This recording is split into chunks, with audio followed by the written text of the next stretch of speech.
ব্যাপার, আপনি আমার স্ত্রীর দিকে এরকম ভাবে অবাক দৃষ্টিতে তাকিয়ে আছেন কেন? আপনার শেষ ইচ্ছা ছিল আমার বাড়িতে আসার। আপনার কিছু বলার থাকলে বলুন। জি স্যার, আছে। আমার অনেক কথা বলার আছে স্যার।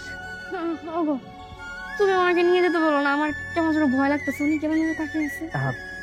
ভয়ের কিছু নেই, উনি ফাঁসির আসামি। আজ রাত 12টা 1 মিনিটে তার ফাঁসি হবে। বলুন কি বলতে চান?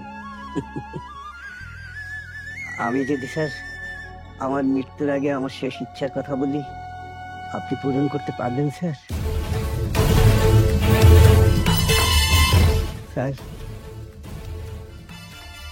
মৃত্যুর আগে আমার শেষ ইচ্ছা হচ্ছে আমি আপনার স্ত্রীকে একবার বুকে জড়িয়ে ধরতে চাই। একবার অনুমতি দিবেন স্যার?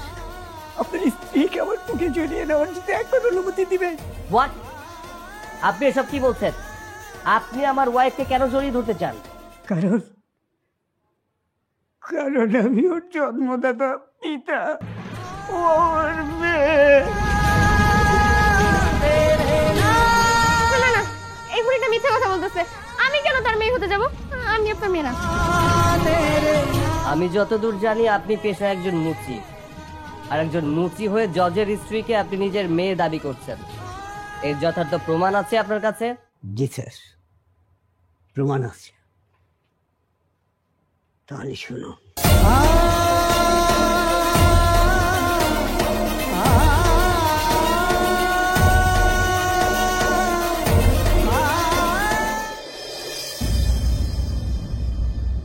এই যে আমার জুতোটা একটু সেলাই করে দেন তো, তার আছে, একটু তাড়াতাড়ি দেন।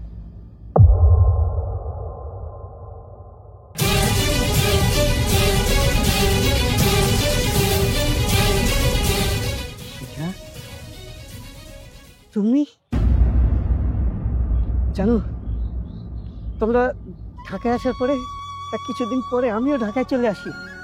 এরপর তন্ন তন্ন করে তোমাদের খুঁজেছি, কিন্তু কোথাও পাইনি। আচ্ছা এখন বলো, আমার মেয়েটা কোথায়? কতদিন আমার মেয়েটাকে দেখি না। কি হলো শিখা, তুমি চুপ করে আছো কেন? বলো বলো, আমার মেয়েটা কোথায় বলো। তুমি তাহলে আমাদের খুঁজতে খুঁজতে ঢাকা পর্যন্ত চলে এসেছো। আমার মেয়েকে আমি কেন এই গ্রাম থেকে নিয়ে এসেছি? কারণ আমি চাইনি আমার মেয়ে তোমার মতো মুচির পরিচয়ে বড় হোক।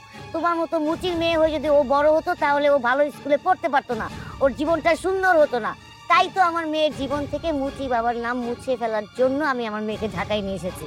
আর তুমি পেছনে পেছনে চলে এসেছো। মুচি হলেও তো আমি ওর জন্মদাতা বাবা। আমি ওকে জন্ম দিয়েছি, জন্মের পর কোলে পিঠে করে কত আদর করেছি। এরপর একটু বড় হওয়ার পরে তুমি আমার মেয়েটাকে নিয়ে চলে আসলে, আমাকে জানাওনি। আমি তো বাবা, আমি তো মেয়েকে ছাড়া থাকতে পারি না, খুব কষ্ট হচ্ছিল। এই জন্যই আমি ঢাকায় চলে আসি। ঢাকায় চলে আসার পরে জীবন জীবিকার জন্য এই মুচির কাজ করছি। কি করব? কিন্তু এখন তোমাকে যখন পেয়ে গেছি, আমি আমার মেয়েটাকে দেখতে চাই। তুমি তুমি আমার জীবন থেকে আমার মেয়ের নামটা মুছে ফেলতে পারো না। চুপ করো, তুমি কখনোই আমার মেয়ের মুখ দেখতে পারবে না। আর আমি আমার মেয়েকে কখনোই বুঝতে দিব না যে ওর বাবা একজন মুচি ছিল। আমি দিন রাত কষ্ট করে চাকরি করে আমার মেয়েকে এই শহরের সবথেকে ভালো স্কুলে পড়াচ্ছি। সেখানে কাউকেই বুঝতে দেব না আমার মেয়ের বাবা একজন মুচি ছিল। ভুল করে আমাদের পিছু পিছু আসবে না, আর কখনো আমাকে বউ বলে দাবি করবে না। শিখা, শিখা দাঁড়াও, দাঁড়াও, শোনো।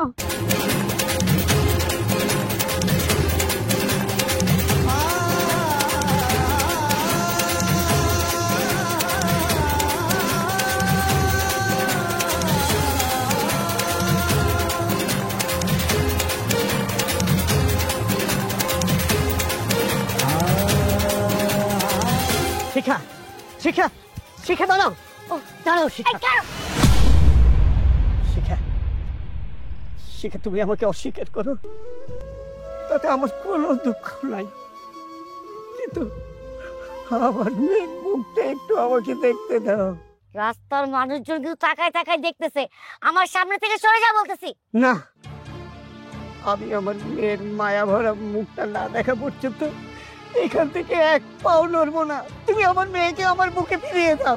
তোমার কাছে ফিরিয়ে দেওয়ার জন্য কি গ্রাম থেকে আমি আমার মেয়েকে শহরে নিয়ে এসেছি? যে মেয়েকে আমি 10 মাস 10 দিন আমার গর্ভে ধারণ করেছি, কি করে ভাবলে একজন মুচির কাছে আমি সেই মেয়েকে দিব? কেন? আমার মেয়ের প্রতি কি আমার কোনো অধিকার নেই? আমি ওর বাবা, আমি ওকে জন্ম দিয়েছি। আমার মেয়েকে আমার কাছে ফেরত দিয়ে দাও। আমি কিন্তু ভালো করে বলছি, আমার পথ থেকে সরে দাঁড়াও। আমার মেয়েকে না পাওয়া পর্যন্ত এখান থেকে আমি কোথাও যাব না। দাঁড়া, মজা দেখাচ্ছি। এই ছিনতাইকারী, কে আছো? কি করছো? ওর সব কিছু নিয়ে গেল। এই কে আছো? বাঁচাও আমাকে, সব কিছু নিয়ে গেল। কি করছো? ওর সব কিছু নিয়ে গেল। এই কে আছো? বাঁচাও আমাকে, সব কিছু নিয়ে গেল। কি করছো? ওর সব কিছু নিয়ে গেল। আরে আন্টি না? কি করছো? ওর সব কিছু নিয়ে গেল। সব কিছু নিয়ে গেল।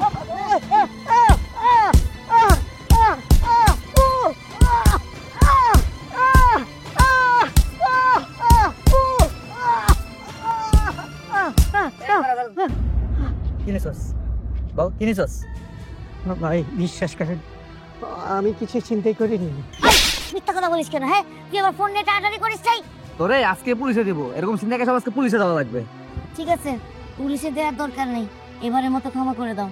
আচ্ছা আন্টি যান, আমরা দেখতেছি, আপনি যান, ব্যাপারটা আমরা দেখতেছি। এই, দেশে চিন্তা করার অবস্থা এমনি অনেক বেশি, তোর মতো 2-3টা মরলে শুয়েবো না। এই মার ভাই ভাই ভাই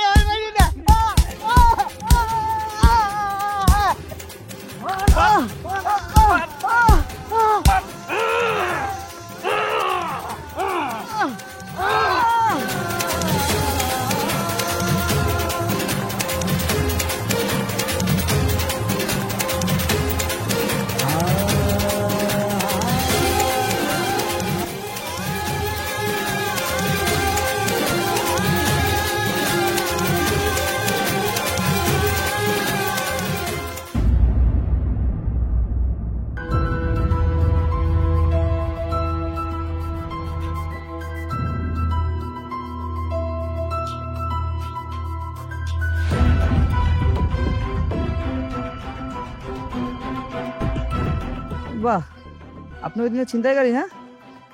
দেখে ভালো লাগতেছে। শুনেন, এটাই ভালো, লাগলে মুচির কাজ করে খাবেন, তাও ছিনতাই করবেন না। ভাই বিশ্বাস করেন, আমি আসলে ছিনতাইকারী না।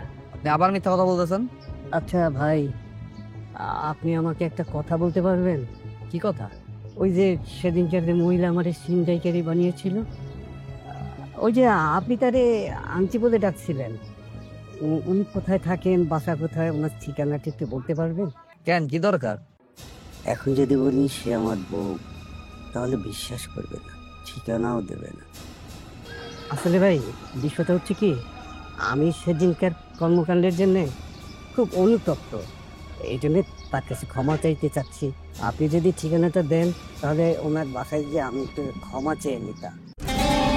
আর দেখেন না, এই যে আমি সবকিছু বাদ দিয়ে এখন জুতা পলিশ করা শুরু করছি। আরে আশ্চর্য, আপনি একটু আগে বললেন আপনি ছিনতাইকারী না, এখন আবার বলতেছেন আপনি ছিনতাইকারী, ওই দিনে ঘটনার জন্য ক্ষমা চাইতেছেন। ঘটনা কি বলেন তো ভাই ভালো মতো?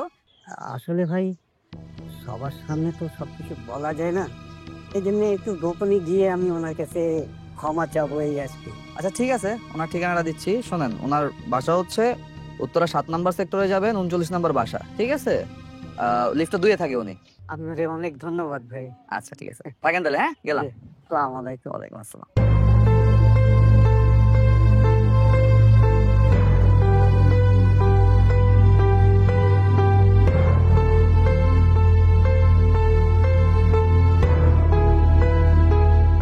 ভাই এইটা কি 7 নম্বর সেক্টর 39 নম্বর বাসা?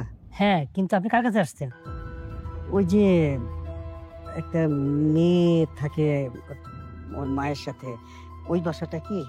ও, আপনি কি শিউলির মায়ের কথা বলতেছেন? হ্যাঁ হ্যাঁ, আপনি ঠিকই ধরেছেন ভাই। ও, তারা তো 2 দিন আগে ভাড়া ছেড়ে দিয়ে চলে গেছে।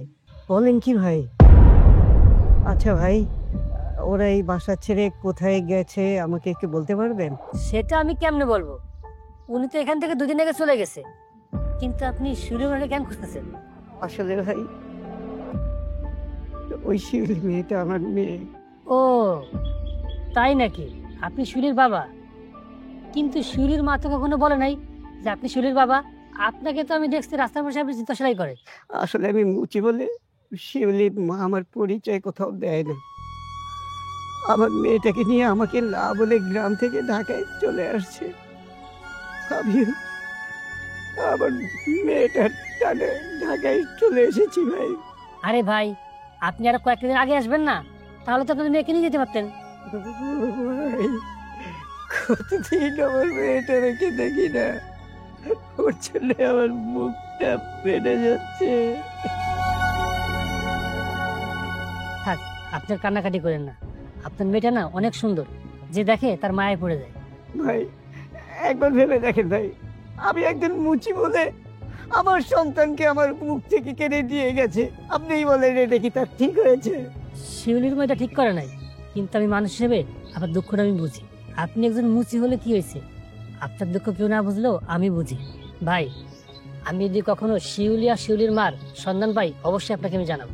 আচ্ছা ঠিক আছে ভাই, আপনি তো আমার এই মুচির দোকানটা চিনেন, যদি একটু গিয়ে আমাকে জানান আমি খুব খুশি হব।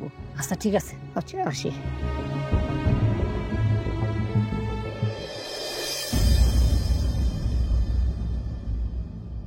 কি ব্যাপার, সারাক্ষণ এভাবে মন খারাপ করে বসে থাকলে চলবে? আমাদের নতুন নতুন বিয়ে হয়েছে, এখন হাসি খুশি থাকার সময়।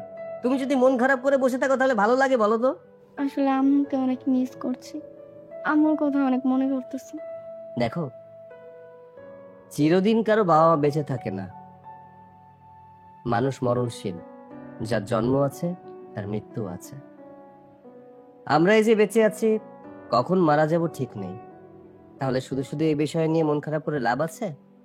তোমার মায়ের জন্য শুধুমাত্র দোয়া করা ছাড়া আর আমাদের কিছুই করার নেই। তবুও তো আম্মুর কতটা স্বপ্ন ছিল জানো, যে আমার অনেক বড় ঘরে বিয়ে হবে, আমি সুখে শান্তিতে সংসার করব। কিন্তু আফসোস, আম্মু আমার সুখটা দেখে যেতে পারলো না। দেখো, আমার বিয়ে ঠিকই হলো, কত বড় বাড়িতে আমি বউ হয়ে এসেছি, আমার স্বামী কিনা জজ, অথচ আমার সুখটা আমি আম্মুর সাথে ভাগ করে নিতে পারলাম না। তুমি এতটা মন কেন খারাপ করছো বলো তো? তোমার বাবা তো এখনো বেঁচে আছে, তোমার মা তোমার বিয়ে দেখে যেতে পারেনি তো কি হয়েছে?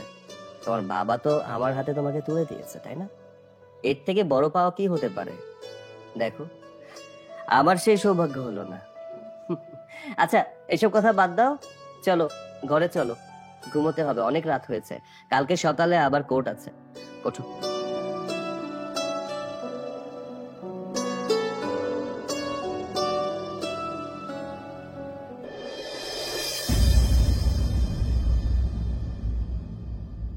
এই দাও দাও দাও, এই দাও। আপনারা চিনা চিনা লাগতেছে। ও, এবার আমি চিনতে পারছি, আপনি শিউলির বাবা না? আমি না আপনারা কত জায়গায় খুঁজতেছি। ভাই, আমার মেয়ের খোঁজ পাওয়া গিয়েছে? আপনার শিউলির খোঁজ পাওয়া গেছে? আপনার তো কপাল খুইলা গেছে, আপনার মুসিগিরি করতে হইব না। আপনি এসব কি বলছেন ভাই? আরে তোমার বউ আমাদের বাসা ছেড়ে অন্য বাসায় যাওয়ার পর দুর্ঘটনায় মারা যায়।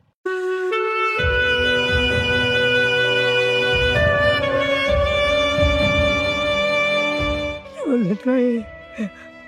আমার শিউলির মা বেঁচে নেই ভাই? তাহলে আমার শিউলি মা এত বছর কার কাছে ছিল? আরে ভাই, আমি ওই কথাই তো বলতেছি। শিউলির মা মারা যাওয়ার পরে ওই বাড়ির যে মালিক আছে, ওই মালিক যাদের সাথে আপনার মেয়ের বিয়ে দেয়। কি বলছেন ভাই? আমার মেয়েটার বিয়ে হয়ে গেছে? আচ্ছা ভাই, আমার মেয়েটা এই মুচি বাবাকে চিনতে পারবে তো? আচ্ছা ভাই, ওর কার সাথে যেন বিয়ে হয়েছে বললেন? জজের সাথে? আচ্ছা, ওই জজের বাসার ঠিকানা একটু আমাকে দিতে পারবেন?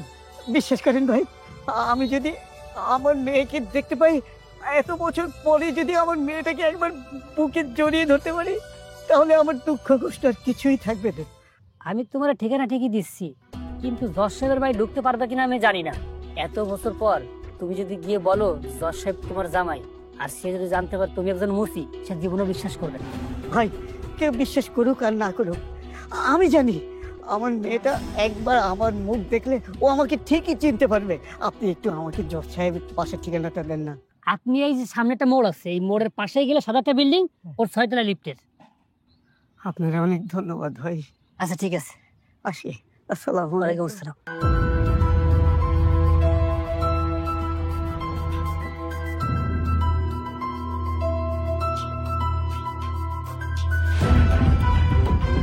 হেই, কই যায়?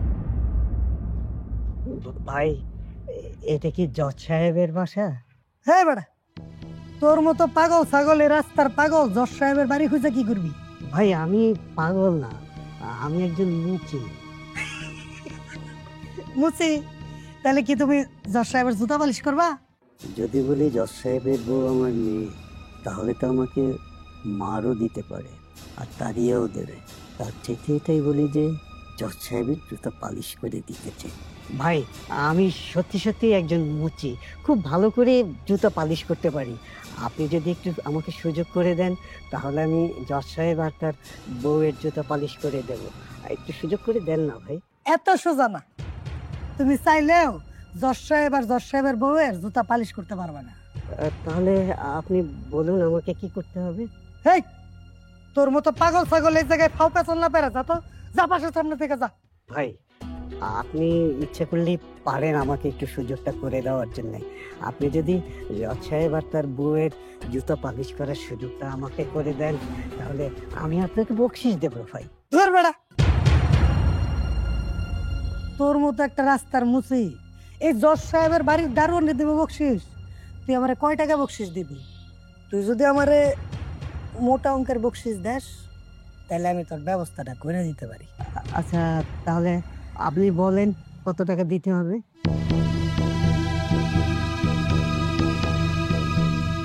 আচ্ছা ঠিক আছে ভাই, তাহলে আমি কালকে সকালে এসে আপনাকে আমার সিদ্ধান্তটা জানিয়ে দেবো।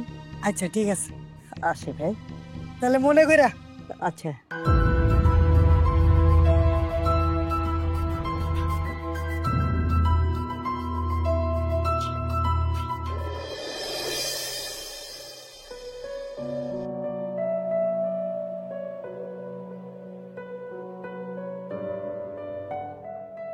আয়, কি হয়েছে তোর? কোর্ট থেকে আসার পর থেকে দেখতেছি তুমি অনেক চিন্তিত। Anything wrong? আসলে বিচারকের চেয়ারে যখন নিজেকে বসাই, তখন আত্মীয় স্বজন, বন্ধু বান্ধব সবার পরিচয় ভুলে যেতে হয়। শুধুমাত্র সাক্ষ্য প্রমাণের ভিত্তিতে বিচার করতে হয়। জানো, মাঝে মধ্যে নিজেকে অনেক অসহায় মনে হয়। সত্যটা জানার পরেও অনেক সময় বিচারটা মিথ্যার দিকে চলে যায়। আচ্ছা কি হয়েছে আমাকে একটু ক্লিয়ারলি এক্সপ্লেন করো। আসলে আজকে নিজে হাতে একজনের যাবজ্জীবনের রায় দিয়েছি, ধর্ষণ মামলার আসামি। কিন্তু বিশ্বাস করো, যে ধর্ষণ করেছে সে আমার ছোটবেলার বন্ধু। ও খুব শান্ত স্বভাবের একটা মানুষ ছিল। আমি জানি ওর দ্বারা এটা সম্ভব না, হয়তো ওকে ফাঁসানো হয়েছে, কিন্তু সঠিক সাক্ষ্য প্রমাণ না থাকায় আমার কিছু করার ছিল না। আমি ওকে যাবজ্জীবন দিতে বাধ্য হয়েছি। আচ্ছা কি আর করার বলো, আইনের কাছে তো তোমাদের হাত পা বাঁধা। উপযুক্ত প্রমাণ ছাড়া তো কোনো কিছু করাও যায় না। যা হবার তা তো হবে। বলো, চলো টেবিলে খাবার দিয়েছি, খেয়ে নেবে। চলো ফ্রেশ হয়ে না, আসো।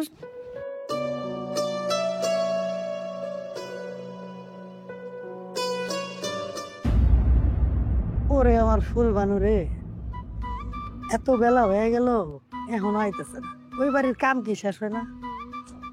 কি আর করবো, টেনশন লাগে। আজকাল বড় লোকের ফোলাবান এত ভালো না, কাজের মেয়ের দিকে নজর দেয়। এই যে দারোয়ান ভাই। এই মিয়া, তুমি আমার দারোয়ান ভাই কইয়া ডাকো কেন? হ্যাঁ, আমি হইলাম জজ সাহেবের বাড়ির দারোয়ান, কোনো সাধারণ দারোয়ান না। আমার ক্ষমতা একজন পুলিশের চেয়ে কোনো অংশে কম না। তুমি আমার ভাইবি ডাকবা না, স্যার কয়ে ডাকবা।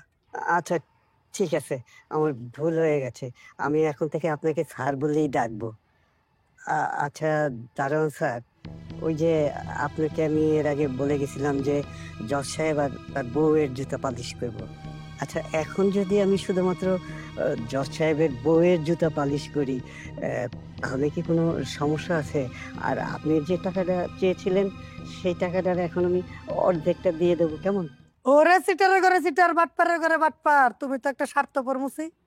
আচ্ছা ঠিক আছে, যেহেতু জজ সাহেবের বউয়ের জুতা পালিশ করতে বেশি একটা সময় লাগবে না, আমি তোমার ওই ব্যবস্থা করে দিব। দাও, অর্ধেক টাকায় দাও। কি যে বলেন স্যার, আমি যদি এত টাকা দিতে পারতাম তাহলে তো বিদেশ গিয়ে স্যার আমি একটা বড় জুতের ফ্যাক্টরি করতে পারতাম। আচ্ছা স্যার, একটা কাজ করলে কেমন হয়? আমি তো প্রতিদিন কিছু না কিছু ইনকাম করি।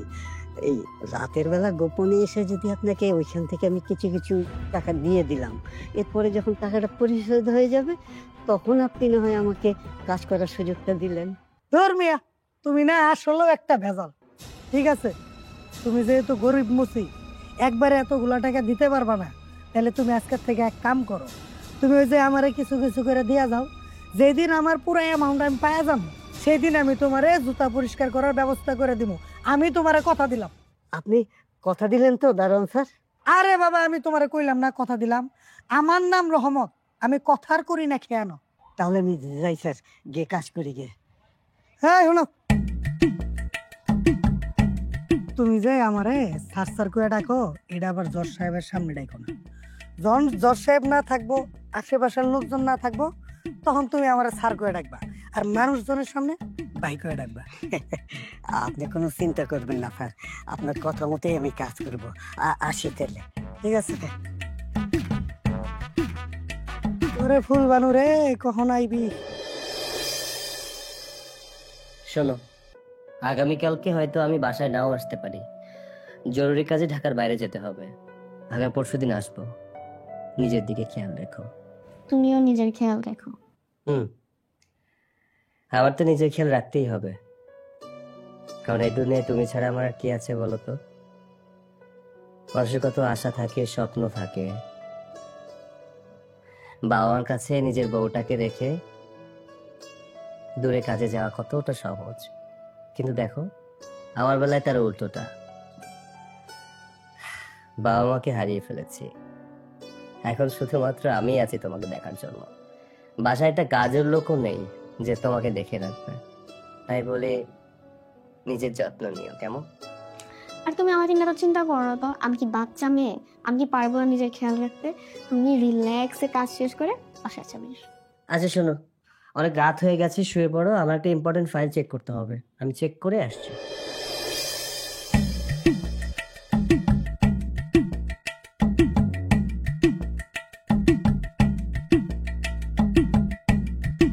স্যার, টাকা দাও। জি এই নিন স্যার। স্যার, আপনি যে টাকাটা দাবি করছিলেন তা কিন্তু আমি প্রতিদিন এসে এসে মোটামুটি পরিশোধ করে দিয়েছি। এই টাকাটাই বাকি ছিল, আজকে কিন্তু পুরো টাকাটাই পরিশোধ হয়ে গেল। স্যার, কাল সকালে কিন্তু আমাকে ম্যাডামের জুতা পলিশ করার সুযোগটা দিতেই হবে। এই মেয়ে, তোমার এক কথা কইবার কম, হ্যাঁ? কথা যখন দিছি ব্যবস্থা করুন। প্রতিদিন আমি কষ্ট করে যে টাকাটা ইনকাম করতাম সেখান থেকে কিন্তু একটু একটু করে স্যার আপনার হাতে তুলে দিয়েছি স্যার। কালকে সকালে কিন্তু স্যার ম্যাডামের জুতা পলিশ করার সুযোগটা আমাকে দিতেই হবে। আরে বাবা, এত হিস্টোরি শুনাইতেছো কেন? হ্যাঁ, তুমি কালকে সকাল 10টায় আসো, আমি ব্যবস্থা করে দিমু। তাহলে কাল সকালে আমি আমার মেয়ের মুখটা দেখতে পারবো। কতটা বছর আমি আমার মেয়ের মুখটা দেখি না, নিশ্চয়ই আমি মেয়ের মুখটা দেখতে পারবো। হ্যাঁ, এত কি ভাবতেছো? যাও, কালকে সকাল 10টার সময় আইসো, আমি ম্যাডামের জুতা পালিশ করার ব্যবস্থা করে দিব। স্যার, ঠিক ঠিক স্যার।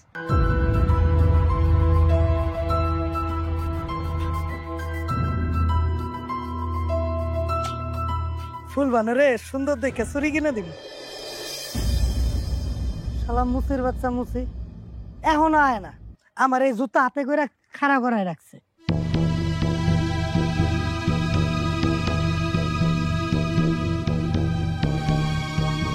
হ্যাঁ মুসি,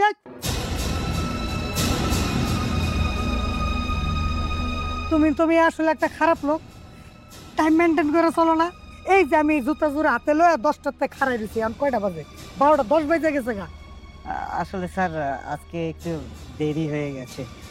আর আপনি জুতা নিয়ে এখানে দাঁড়িয়ে থাকবেন কেন? আমাকে তো জজ সাহেবের বাসায় নিয়ে যাওয়ার কথা। আরে এত বেসাল পারতেছো কেন? ভিতরে নিয়ে যাওয়ার কথা তো কি হয়েছে? তোমার লগে কথা ছিল তুমি জজ সাহেবের অথবা জজ সাহেবের বউয়ের জুতা পালিশ করবা। এখন ম্যাডামের যে জুতা, সব নতুন জুতা, পালিশ করার কোনো প্রয়োজন নাই।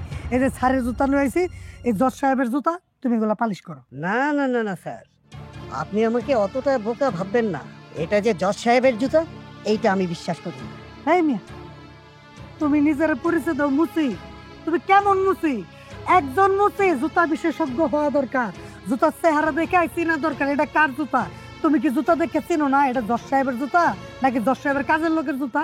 দেখেন স্যার, এইটা কিন্তু আপনার সাথে কথা ছিল না। আপনার সাথে আমার কথা ছিল আমি জজ সাহেবের বাসার ভিতরে গিয়ে তার বউয়ের পায়ের জুতা খুলে তারপরে পালিশ করে দেব। আর সেই জন্যেই আমি দিনের পর দিন কষ্ট করে আমার টাকা আপনাকে দিয়েছি। হেই, আস্তে আস্তে, তুমি কি আমার চাকরি দেখাবে নাকি? জজ সাহেবের বউয়ের জুতা আনতে পারিনি তো কি হয়েছে? জজ সাহেবের জুতা তো আনছি। দেখেন স্যার, একদম টালটি বালতি কথা বলবেন না স্যার। আপনার সাথে আমার কথা যেটা ছিল আপনি সেটাই করবেন। হয় জজ সাহেবের বউয়ের পায়ের জুতা পালিশ করার সুযোগ করে দেবেন, আর না হলে আপনি আমাকে যে টাকা নিয়েছেন সেগুলো ফেরত দিয়ে দিবেন। আচ্ছা ঠিক আছে, তোমার লগে এই ব্যাপারে আমার রাত 10টার পরে কথা হইব। রাইতে আয়ো। এখন যাও, আমি ব্যবস্থা করতেছি, এখন তুমি যাও। না, এই কথা আমি মানবো না। আপনি আমাকে অনেক ঘুরিয়েছেন। এই টালটি বালতি কথা ছেড়ে দিয়ে আপনার সাথে আমার যেটা কথা ছিল সেটা করেন।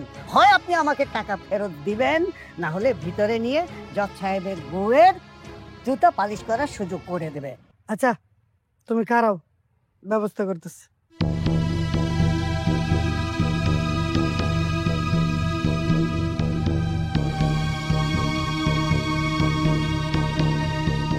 ম্যাডাম, কি ব্যাপার মোকলেস, তোমার স্যারের জুতো পলিশ করা হয়নি এখনো?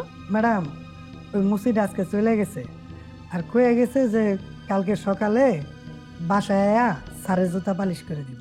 না না, সে কেন বাসায় আসতে যাবে? আমি তো এগুলো পছন্দ করি না। তুমি আমাকে রিকোয়েস্ট করেছিলে যে সে নাকি তোমার স্যারের জুতো পলিশ করতে চায়, এজন্য আমি পারমিশন দিয়েছি। তো সে জুতো নিয়ে যাবে, নিয়ে পলিশ করে টাকা নিয়ে দিয়ে যাবে, শেষ। এখানে তো বাসায় আসার কিছু দেখছি না আমি। না মানে শোনো, এসব মুচি নোংরা মানুষজন আমি আমার বাসায় ঢোকাতে চাই না। তুমি কালকে সকালে ওনাকে গেটের সামনে আসতে বলবে, জুতো নিয়ে পলিশ করে টাকা দিয়ে ওনাকে বিদায় করে দিবে। বুঝতে পেরেছো? পরিষ্কারভাবে বলে দিয়েছি। আচ্ছা ঠিক আছে ম্যাডাম। আর শোনো, তোমার স্যার নাকি মাঝে মাঝে গেটের সামনে এসে তোমাকে পায় না। কোথায় যাও তুমি? না ম্যাডাম, কিছু করি না, ওই যে মাঝে মাঝে একটু চা খাইতে যাই। আচ্ছা ঠিক আছে, তুমি জুতোটা এখানে রেখে যাও, তোমার স্যার এখন বাইরে যাবে। ঠিক আছে ম্যাডাম।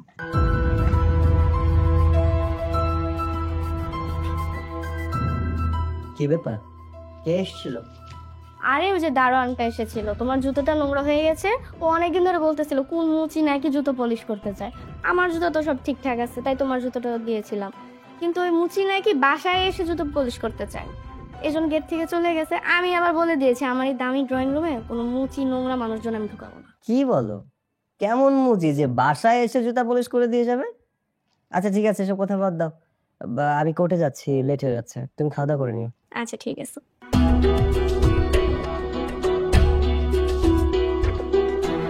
সাবধানে যেও। হুম।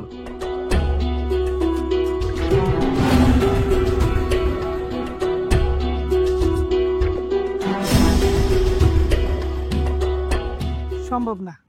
কি সম্ভব না? আরে বাবা, তুমি সামান্য একটা মুচি, তোমার জজের বাসার ভেতরে ঢুকা জুতা পালিশ করা সম্ভব না। তুমি কেন বুঝতেছো না? তাহলে দিনের পর দিন আমার কষ্ট অর্জিত টাকা নেওয়ার সময় আপনার মনে ছিল না? এই খবরদার, একদম গলাবাজি করবি না, একবারে গলা টিপা মেরে আলাম। গলাবাজি করবো না মানে? দিনের পর দিন মাথার ঘাম পায়ে ফেলে অনেক কষ্টে টাকা অর্জন করে তারপর আপনাকে দিয়েছি। দিনের পর দিন আমি ঠিক মতো খাইনি, কখনো একবেলা খেয়েছি, কখনো দুবেলা খেয়েছি। এভাবে কষ্ট করে আপনাকে টাকা দিয়েছি শুধুমাত্র এই বাড়ির ভিতরে গিয়ে এম সাহেবের জুতো পালিশ করবো বলে। আর আপনি যখন আপনার কথাই রাখতে পারবেন না, তাহলে আজকে এই মুহূর্তে আমাকে টাকা ফেরত দিয়ে দেন। এই তুই আমার কি টাকা দিছিস?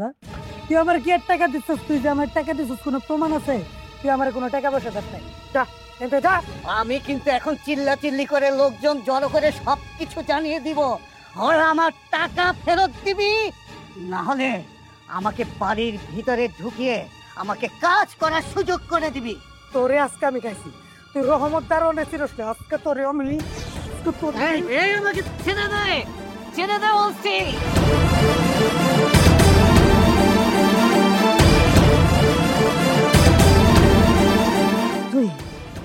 তুই আমার দিনের পর দিন কষ্ট অর্জিত টাকা আত্মসাৎ করেছিস, তোকে আমি ছাড়বো না। ও তোকে আমি মেরেই ফেলবো।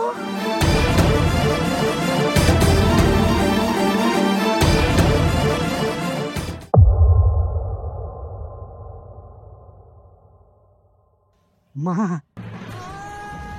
মারে, মা, মারে, মা, আমি তোর জন্য সব করতে পারি রে মা, আমি তোর জন্য সব করতে পারি।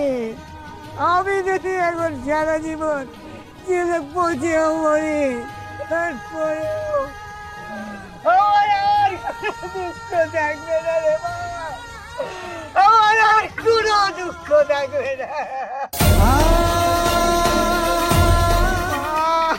আমারে বাবা একবার দেখেন রে মা। শোনো, আজকে রান্নাটা কিন্তু অনেক সুন্দর হয়েছে। খাবারের সুগন্ধ এখনো হাতে লেগে আছে। হয়েছে, এত প্রশংসা করতে হবে না। এখন স্যার আপনি ঘুমাতে চলেন, কালকে আপনার কোর্টে যেতাম। চলো। এই এক মিনিট। হ্যালো, জি, কি বলবেন বলুন। হোয়াট?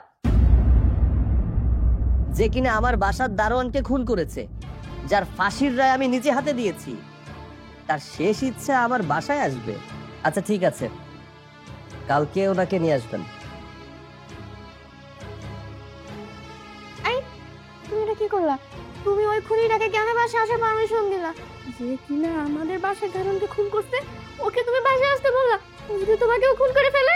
আহা, এত ভয় পেও না। ওই খুনির সাথে বিশেষ ফোর্স থাকবে। আর তাছাড়া যার ফাঁসির রায় আমি নিজে হাতে দিয়েছি, তার শেষ ইচ্ছা আমার বাসায় আসবে। আমি বিচারক হয়ে তার শেষ ইচ্ছাটা কিভাবে পূরণ না করে থাকতে পারি বলো তো? তারপরও আমার না ওনাকে দেখলেই কেমন যেন ভয় লাগে। ওই বৃদ্ধ লোকটার ছবি দেখে আমি অনেক ভয় পেয়ে গেছি। আরে বাবা, আমি বললাম তো ভয়ের কিছু নেই। ওর সাথে অনেক পুলিশ ফোর্স থাকবে। আর তাছাড়া যার ফাঁসির রায়টা আমি নিজে হাতে দিয়েছি, তার শেষ ইচ্ছাটা তো পূরণ করতে হবে, তাই না? এটা তো তোমাকে আগেই বললাম। ওনাকে দেখে কেমন মায়া হলো আমার। সত্যি মানুষটা বড় অদ্ভুত। তার কথার ধরন আলাদা, কেমন যেন মায়া ভরা। দেখে বোঝাই যায় না খুনটা সে করেছে, কিন্তু হয়তো কোনো কারণবশত খুনটা করে ফেলেছে। আচ্ছা যাই হোক, এ নিয়ে তুমি কোনো চিন্তা করো না। কালকে আসবে, হয়তো কিছু কথা বলবে, তার শেষ ইচ্ছাটা পূরণ করে দেই। তুমি এ নিয়ে একদম চিন্তা করো না, ঘুমিয়ে পড়ো। এতটা বছর আমার মেয়েটাকে একটু দেখার জন্য কত মানুষের কাছে আকুতি করেছি ছাড়, কিন্তু আমার মেয়ের টাকা পাইনি।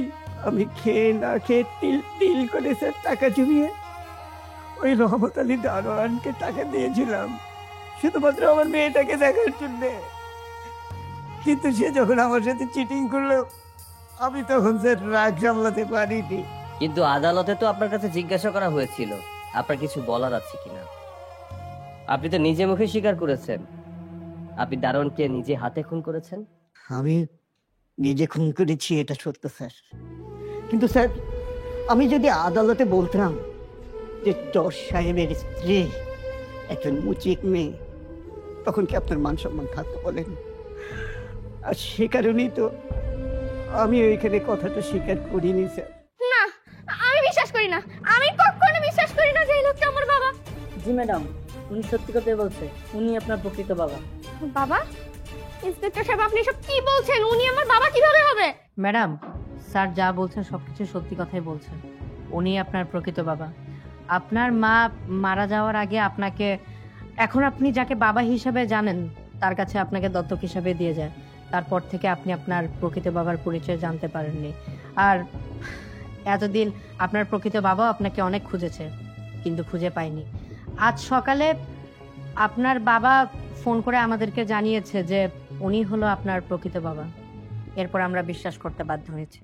বাবা?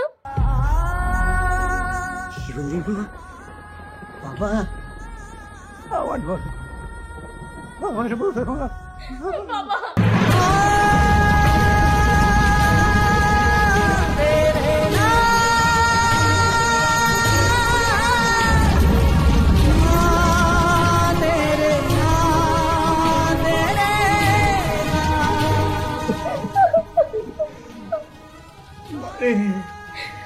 আমার আজকে বারোটা 1 মিনিটে ফাঁসি।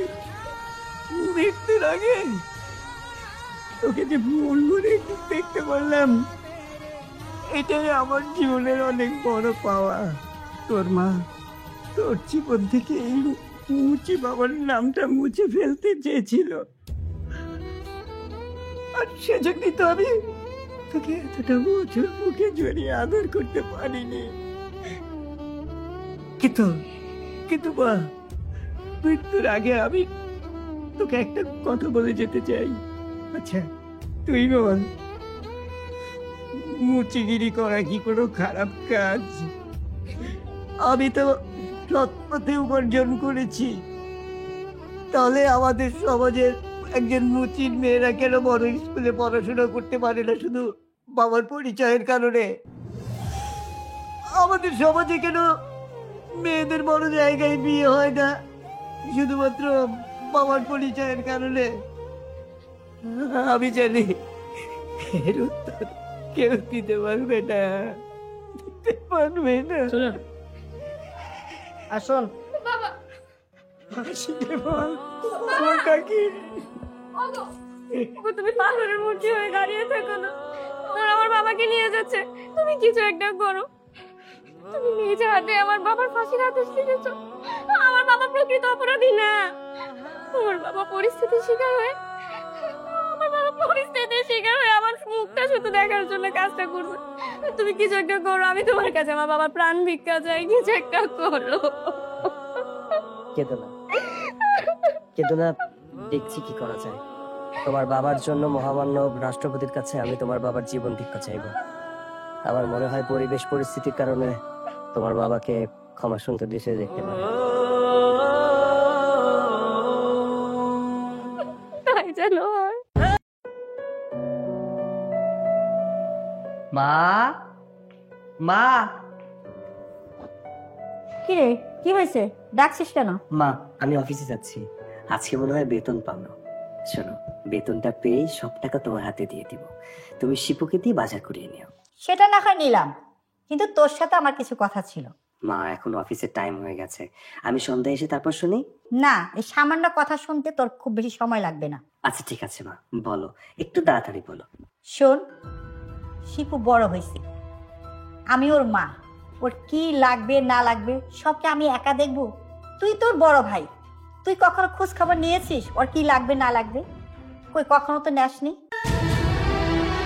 তুই তো এবারই বড় ছিলি, এই বিষয় নিয়ে কখনো মাথা ঘামিয়েছিস? মা, আমি আমার ছোট ভাইয়ের কথা ভাববো না তো কার কথা ভাববো? আচ্ছা বলো, কি হয়েছে? শিপু বেশ কিছুদিন ধরে একটা মোটর সাইকেলে কথা বলতেছি, ও এখন ভার্সিটিতে পড়ে, ওর বন্ধু বান্ধবের মোটর সাইকেল আছে, ওর নাই। তুই কি পারিস না ও একটা মোটর সাইকেল কিনা দিতে? মা, আমাদের ইনকামের উৎসটা হচ্ছে আমার এই চাকরিটা, এই চাকরিটা ছাড়া আমার আর কিছু নেই। বাবাও বেঁচে নেই, বাবা যদি বেঁচে থাকতো তাহলে হয়তো এতটা কষ্ট আমার করতে হতো না।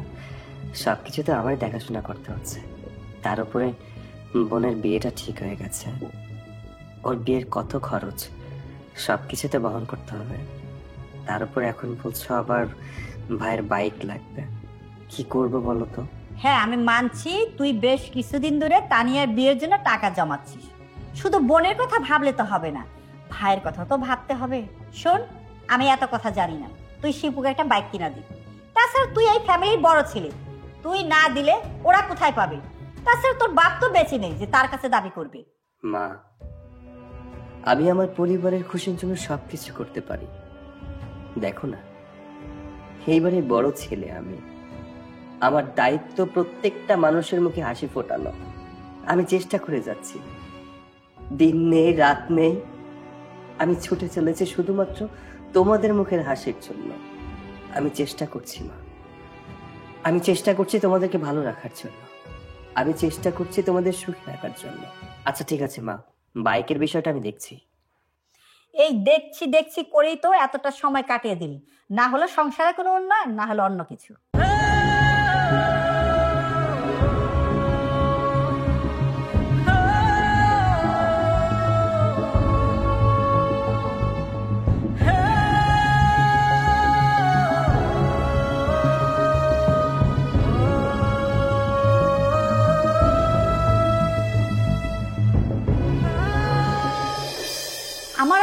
কিচ্ছু ভাল লাগে না, সব কিছু আমাকেই দেখতে হবে। আরে তানিয়া শিবু না হয় ছোট, ওরা কিছু বুঝে না, কিন্তু সৈকত সৈকত তো বয়স হয়েছে, ওর তো বোঝা উচিত যে কোনটা প্রয়োজন আর কোনটা অপ্রয়োজন। মা, ভাইয়ের যে একটা কথা বলতে বলছিলা। আরে বলছি, সে কি বলছে শুনবি? সে বলছে সে এখন তোকে গাড়ি কিনা দিতে পারবে না, তার কাছে টাকা পয়সা নাই, আর যেটুক টাকা পয়সা আছে সেটা নাকি সে তানিয়ার বিয়ের জন্য জমাচ্ছে। কি পারবে না মানে? সে পারবে না এটা বললো আর তুমি সেটাই শুনে নিলা? আচ্ছা মা, আমার কখন কি প্রয়োজন না প্রয়োজন সেটা তো ও দেখে না, সেটা দেখো তুমি। আমার প্রয়োজনগুলো মেটানোর দায়িত্ব তোমার। আমার এখন একটা গাড়ির কি পরিমাণ প্রয়োজন তুমি জানো? আমার ভার্সিটির প্রত্যেকটা ফ্রেন্ড নিজের গাড়ি করে ভার্সিটিতে আসে, আর আমি যাই রিক্সায় করে। হ্যাঁ আমি জানি তো তোর একটা গাড়ি খুব প্রয়োজন।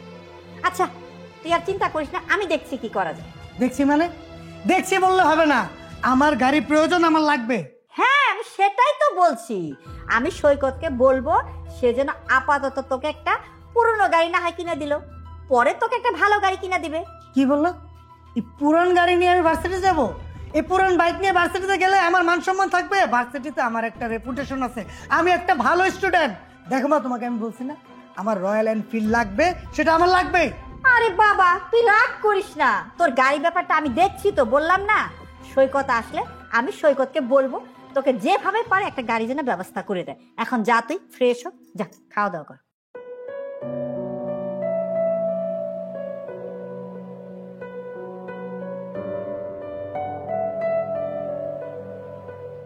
সৈকত, কি ব্যাপার? তুমি এখানে কেন ডেকেছো আমাকে? কিছু হয়েছে? না তেমন কিছু না, আসলে একা একা বসেছিলাম তো ভালো লাগছিল না, তাই ভাবলাম তোমাকে ফোন দিয়ে ডাকি। আর তাছাড়া তুমি তো জানো তোমার সাথে কথা বললে আমার অনেক ভালো লাগে। কিন্তু এভাবে আর কতদিন সৈকত? দেখতে দেখতে 25 দিন হয়ে গেল তোমার চাকরিটা নেই। তুমি বাড়িতে মিথ্যে কথা বলেছো, তুমি বলেছো যে তোমার চাকরিটা আছে, কিন্তু সত্যি তো এটাই যে তোমার চাকরিটা নেই। এভাবে কি জীবন চালানো যায়? তুমি আমাকে বলো। তুমি বলছো টিউশনির কথা, হ্যাঁ টিউশনি তুমি করছো, কিন্তু টিউশনি করে তো আর চলা যায় না। আর কতদিন? মিথ্যা না বলে কোনো উপায় আছে বলো? আমার পরিবারে শুধুমাত্র আমি ইনকাম করি, আর কেউ নেই যে ইনকাম করবে। আর তাছাড়া বোনের বিয়ে, মায়ের অসুস্থতা, ভাইয়ের আবদার, সবকিছুই আমার উপরে ডিপেন্ড করে। ওরা সবসময় আমার মুখের দিকে তাকিয়ে থাকে কখন আমি টাকা দিব। এখন আমি যদি তাদেরকে বলি যে আমার ইনকাম নেই, আমার চাকরি নেই, তাহলে কি অবস্থাটা হবে বুঝতে পারছো? আর কিছুদিন বাদেই বোনের বিয়ে। ওই পরিবারের মানুষ যদি জানে যে আমার পরিবারে ইনকাম করার মতো আর কোনো মানুষ নেই, আমার চাকরিটা চলে গেছে, তাহলে খুব খারাপ অবস্থা হয়ে যাবে। না না, এই মুহূর্তে আমি জানাতে পারবো না। হ্যাঁ আমি তো তোমার বিষয়টা বুঝতে পেরেছি, কিন্তু এখন তুমি কি করবে? কি আর করার, যেভাবে চলছে আপাতত ওইভাবেই চলতে হবে। টিউশনির টাকা দিয়ে সংসার চালাতে হবে, আর এই পাশে চাকরি খুঁজতে হবে। আমাদের সকলে জানে চেষ্টার ফল মিষ্ট হয়। দেখি চেষ্টা করে কপালে কি আছে, আর একটা চাকরি পেয়ে গেলে আমাদের সমস্ত সমস্যার সমাধান হয়ে যায়। আচ্ছা ঠিক আছে, তোমার যেটা ভালো মনে হয় তুমি সেটাই করো, কিন্তু আমিও খুব একটা সমস্যার মধ্যেই আছি। কি হয়েছে? বাবা বাড়ি থেকে বিয়ের কথা বলছে, বারবার বিয়ের জন্য চাপ দিচ্ছে। এর আগেও বিয়ের কথা বলেছিল, সেটা আমি তোমাকে বলেছিলাম, কিন্তু তখন আমি একটা বিষয়ে বাবাকে আটকে দিয়েছি। মানে তখন আমার এক্সাম ছিল, এক্সামের কথা বলে আমি বাবাকে আটকে দিয়েছি। কিন্তু এখন তো আমার এক্সাম শেষ, এখন আমি বাবাকে কি বলবো বলো তো?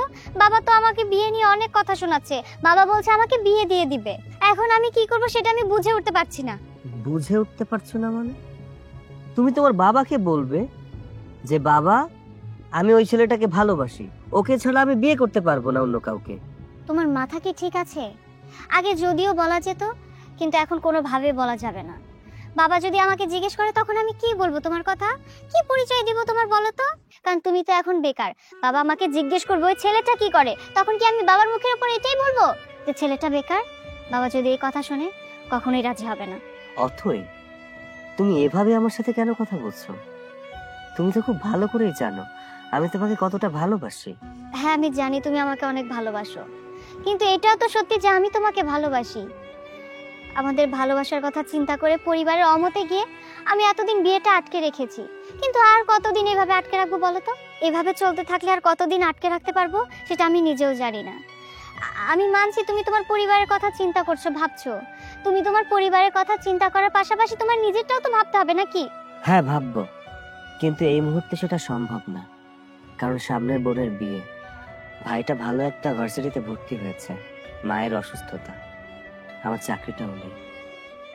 এই মুহূর্তে নিজেকে নিয়ে ভাবছি না, ভাবছি সবাইকে নিয়ে। মাকে বাসা থেকে বের হওয়ার সময় বলেছিলাম আজকে বেতন পাবো, কিন্তু আমার পকেটে 20টা টাকার বেশি 1টা টাকাও নেই। টিউশনের টাকাটা অগ্রিম নিয়ে নিয়েছিলাম।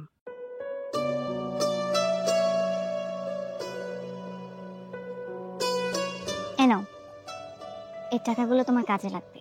না না, এটা কি করছো? মানছি আমার কাছে টাকা নেই, তাই বলে তোমার কাছ থেকে টাকা নিব এটা তো হতে পারে না। তার চেয়ে বরং তোমার টাকা তোমার কাছেই রেখে দাও। শোনো, আমি তোমাকে ভালোবাসি। ভালোবাসার মানুষের সাথেই তো সুখ দুঃখ ভাগাভাগি করে নিতে হয়। তোমার সমস্যা মানেই তো আমার সমস্যা। আজকে হয়তোবা তোমার টাকার সমস্যা আছে, কালকে যখন তুমি একটা ভালো চাকরি পেয়ে যাবে তখন তো তোমার এই সমস্যাটা নাও থাকতে পারে। আর তোমার পরিবারের সমস্যা মানে আমার পরিবারের সমস্যা। তাই এত কথা চিন্তা না করে টাকাটা নিয়ে নাও। যখন তুমি চাকরি পেয়ে বেতন পাবে তখন না হয় শোধ করে দিও। এখন এত কথা বাদ দাও তো, টাকাটা নিতে বলেছি, তুমি টাকাটা নাও। নাও বলছি। আসলে তোমার মতো মেয়ে পাওয়া ভাগ্যের ব্যাপার। খুব ভাগ্য করে আমি তোমার মতো একটা মানুষ পেয়েছি। আচ্ছা আচ্ছা ঠিক আছে। শোনো, আজকে আর আমি বসতে পারবো না, মায়ের সাথে একটু খালামণির বাড়িতে যেতে হবে। তুমি থাকো, আমি গেলাম। আচ্ছা, সাবধানে যেও। ওকে, আল্লাহ হাফেজ।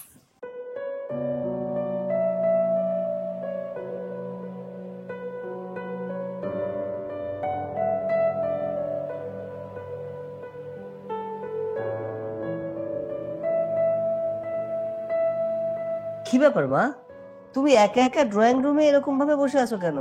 বাসায় কেউ নেই নাকি? আর দেখতে পাচ্ছি তোমার মন খারাপ, কি হয়েছে মা? একা একা বসে থাকুন তো কি করব? আমার না এসব একটু ভাল লাগে না। ভালো লাগে না মানে? কি হয়েছে আমাকে খুলে বলো। তোর ছোট ভাই রাগ করে তার রুমে বসে আছে। তোর ছোট বোন রাগ করে সারাদিন কিচ্ছু খায়নি। আমি এত চেষ্টা করলাম, তাকে খাওয়াইতেই পারলাম না, সে কোনো কথাই শুনলো না। কি বলো? ওরা রাগ করেছে? কিন্তু কেন, কার উপরে রাগ করেছে? আবার কার উপরে? তোর উপরে। আমার উপরে? হ্যাঁ। আমার উপরে আবার কিসের রাগ? তুমি জিজ্ঞাসা করোনি কেন রাগ করেছে? হ্যাঁ করেছি। তোর ছোট ভাই রাগ করছে ওরে তুই বাইক কিনা দেসনি বলে। আর তোর ছোট বোন কি জন্য রাগ করছে আমি বলতে পারবো না। আচ্ছা, তুই বড় ভাই, তুই একটু দেখবি না ওরা কেন রাগ করে, কেন ওদের মন খারাপ? সব কি আমাকে দেখতে হবে? আচ্ছা মা, তুমি কোনো দুশ্চিন্তা করো না, আমি দেখছি। ওরা কোথায় আছে? যার যার রুমে আছে। আচ্ছা, আমি দেখছি।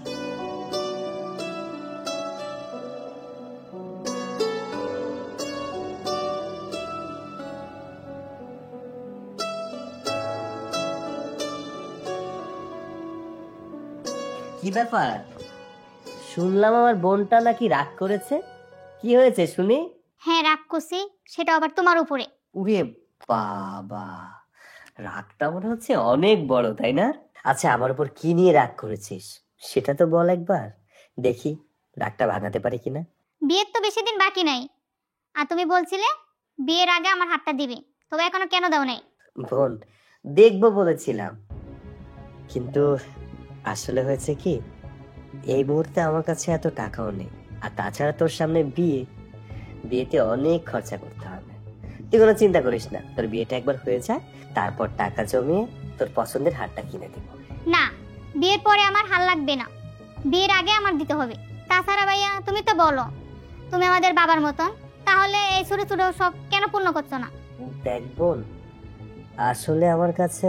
হ্যাঁ, তুমি তো এখন বলবাই তোমার কাছে টাকা নাই, তোমার কাছে টাকা থাকবেই কেমনে? আচ্ছা ঠিক আছে, আমি কিনে দিব। এখন যা, টেবিলে খাবার রাখাচ্ছে, খেয়ে নে বোন। ভাইয়া, তোমার সাথে আমার কিছু কথা আছে। আচ্ছা, কি বলবি বলিস, অসুবিধা নেই। কিন্তু আমাকে একটা কথা বলতো, আমি যখন অফিসে যাই তখনও তোকে দেখি না, আমি যখন অফিস থেকে বাসায় ফিরি তখনও তোকে দেখি না। কোথায় থাকিস সারাদিন? আচ্ছা, তুমি আমার কি বলতে চাইতেছো বলো তো? আমি একটা নাম করে ভার্সিটিতে ভর্তি হয়েছি, আমার পড়াশোনা আছে, বন্ধু বান্ধব আছে, তাদের সাথে তো সময় দিতে হয়। আরে এইভাবে কেন কথা বলছিস?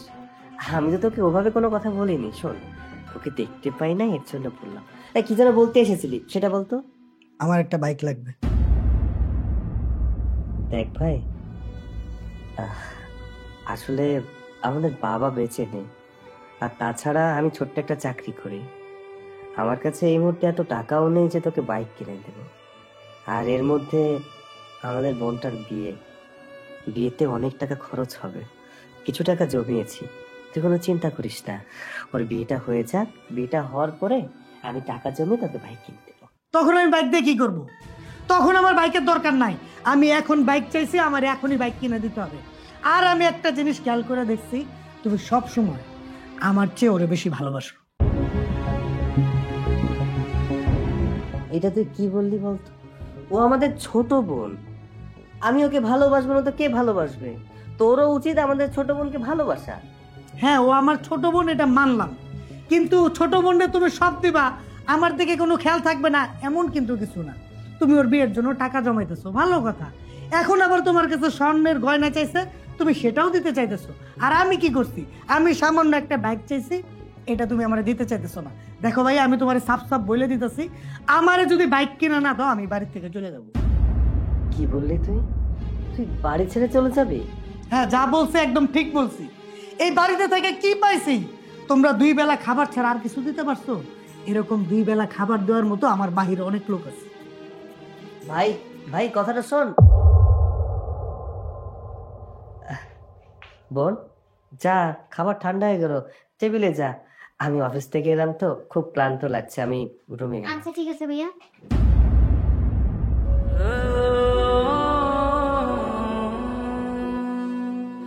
নিজেকে খুব অসহায় মনে হচ্ছে। কি করব, কোথায় যাব, কিছুই বুঝতে পারছি না। কোথাও কোনো চাকরিও জুটছে না। এত জায়গায় ইন্টারভিউ দিলাম, তারপরেও কোথাও চাকরি হচ্ছে না। মায়ের মুখের হাসি কিভাবে ফোটাবো?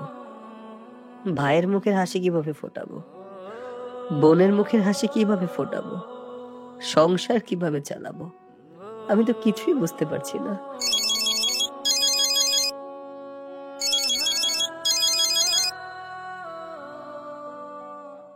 হ্যালো।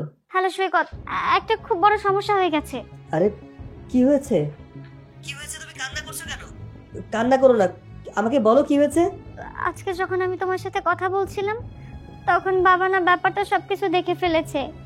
বাবা আমাকে জিজ্ঞেস করলো যে ছেলেটার নাম কি, ছেলেটা কে। আমি বলেছি বাবা ওর নাম সৈকত, আমি ওকে অনেক পছন্দ করি। বাবা আমাকে এও জিজ্ঞেস করলো যে তুমি কি করো। আমি যদি বাবাকে সব সত্যিটা বলে দিতাম যে তুমি কোনো চাকরি করো না, তুমি একটা বেকার ছেলে, তাহলে বাবা আমাকে জোর করে অন্য কোথাও বিয়ে দিয়ে দিত। কিন্তু আমি তো এটা কখনোই মেনে নিতে পারবো না, কারণ আমি তো তোমাকে ভালোবাসি, আমি তোমাকে ছাড়া বাঁচতে পারবো না। তাই আমি বাবাকে একটা মিথ্যে কথা বলেছি। আমি বাবাকে বলেছি যে তুমি একটা কর্পোরেট অফিসে চাকরি করো। কিন্তু এভাবে মিথ্যা বলা কি ঠিক হয়েছে? মিথ্যে কথা বলবো না তো কি করব?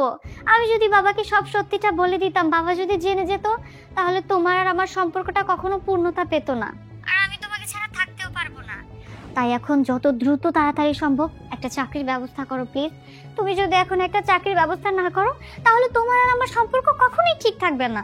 আমি তোমার সব কথাই বুঝতে পেরেছি, কিন্তু আমি এই মুহূর্তে চাকরি কোথায় পাবো? আমি তো চাকরির জন্য চেষ্টা করছি, কিন্তু কোথাও তো চাকরি পাচ্ছি না। না না, এভাবে হবে না।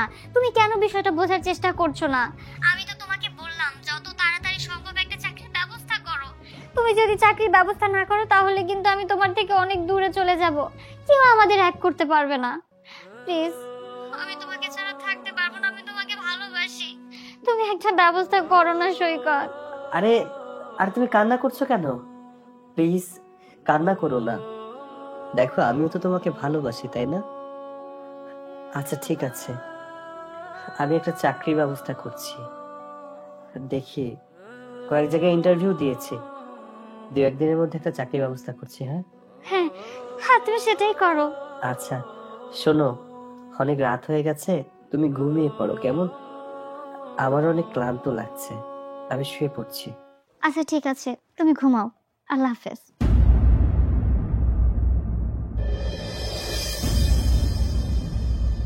এই সৈকত, এই কি সমস্যা কি তোমার? তুমি থাকো কোথায়? তোমার খুঁজা পাওয়া যায় না কেন? যখন যে বাড়িতে আসি দেখি যে তুমি নাই। কি ঘটনা কি? হ্যাঁ, কখন যে বাড়ি থেকে বাইরে আর কখন যে বাড়িতে ঢুকে কিছুই তো টের পাই না। আসলে তেমন কিছু না, আমি একটু আজকাল কাজে ব্যস্ত হয়ে পড়েছি তো, এর জন্য একটু লেট করে বাসায় ফিরি, আপনার সাথে দেখা হয় না। ঘটনা কি তাই? আর তুমি আমার কাছ থেকে কিছু লুকাইতেছো? আর না না, আপনি আমাকে ভুল বুঝছেন। আপনি যেমনটা ভাবছেন আসলে তেমনটা না। কিন্তু আপনি কি বলতে চাচ্ছেন একটু বলুন তো। আমি কি বলতেছি তুমি বুঝতে পারতেছো না? যখন বাসা ভাড়া নিছিলা তখন তুমি কি বলছিলা যে ভাই আমার ভাড়াটা দেন, মাসের 5 তারিখের মধ্যে আপনার ভাড়াটা দিয়ে দিব। এখন মাসের 5 তারিখ তো দূরের কথা, 2-3 মাস হয়ে যেতে তার মধ্যে তুমি ভাড়াই দিতেছো না। বাসা ভাড়া নেওয়ার সময় তো ভালো ভালোই কথা বলছো, তা এখন ভাড়া নিয়ে এরকম উল্টাপাল্টা করতেছো কেন? কি সমস্যা তোমার? আসলে আমি কিছুদিন ধরে একটু সমস্যার মধ্যে আছি। আপনি তো জানেন আমি সবসময় 5 তারিখের মধ্যেই টাকাটা দিয়ে দিই। সমস্যা না হলে আমার দেরি হতো না। গত 2 মাস ধরে একটু সমস্যা যাচ্ছে, আমাকে 1 মাস সময় দিন, আমি সমস্ত টাকা পরিশোধ করে দেব। ও আচ্ছা, তোমার সমস্যাটা তুমি ভালো বোঝো, কিন্তু আমার সমস্যাটা তুমি বোঝো না। না, তোমার সমস্যা তো এতদিন ধরে আমি দেখাইছি, এই কারণে তুমি যেভাবে ভাড়া দিছো সেভাবে আমি নিছি। তুমি এখন আমার সমস্যাটা বুঝবা না? হ্যাঁ, এই শোনো, আমার এখন সমস্যা, আমাকে যে মুহূর্তে টাকাটা লাগবে এখন ভাড়া দাও, আমার টাকা লাগবে, দাও। আপনি আমাকে 1 মাস সময় দিন, আমি 1 মাসের মধ্যে আপনার সমস্ত টাকা পরিশোধ করে দেব। তুমি যে আমার ভাড়া কিভাবে শোধ করবা সেটা আমি ভালো করে বুঝতে পারছি, জীবন আমার ভাড়া শোধ করতে পারবা না। শোনো, তোমার আমি একটা সাপ কথা বলে দিই, তুমি আমার ভাড়া ঠিক মতো দিবা, নাহলে বাসা ভাড়া ছেড়ে দিবা। আচ্ছা ঠিক আছে, যাও। তুমি তো 1 মাসের সময় চেয়েছো, তোমার আমি 1 মাসের সময় দিতে পারবো না, 12 দিনের সময় দিলাম। এই 12 দিনের মধ্যে তুমি আমার ভাড়া দিয়ে দিবা, আর তা না হইলে তোমার কিন্তু আমি বাড়ি থেকে বাইর করে দিই। বাসা থেকে বাইর করে দিলে তো সমস্যার সমাধান হইব না। আমি কি করবো জানো? তোমার কার টাকা দিয়ে বাইর করে দিয়া তোমার ফ্রিজ, টেলিভিশন, আসবাবপত্র যা আছে সব আমি রেখে দেবো, বুঝতে পারছো? ভাড়াটা টাইম মতো দিয়ে দিও।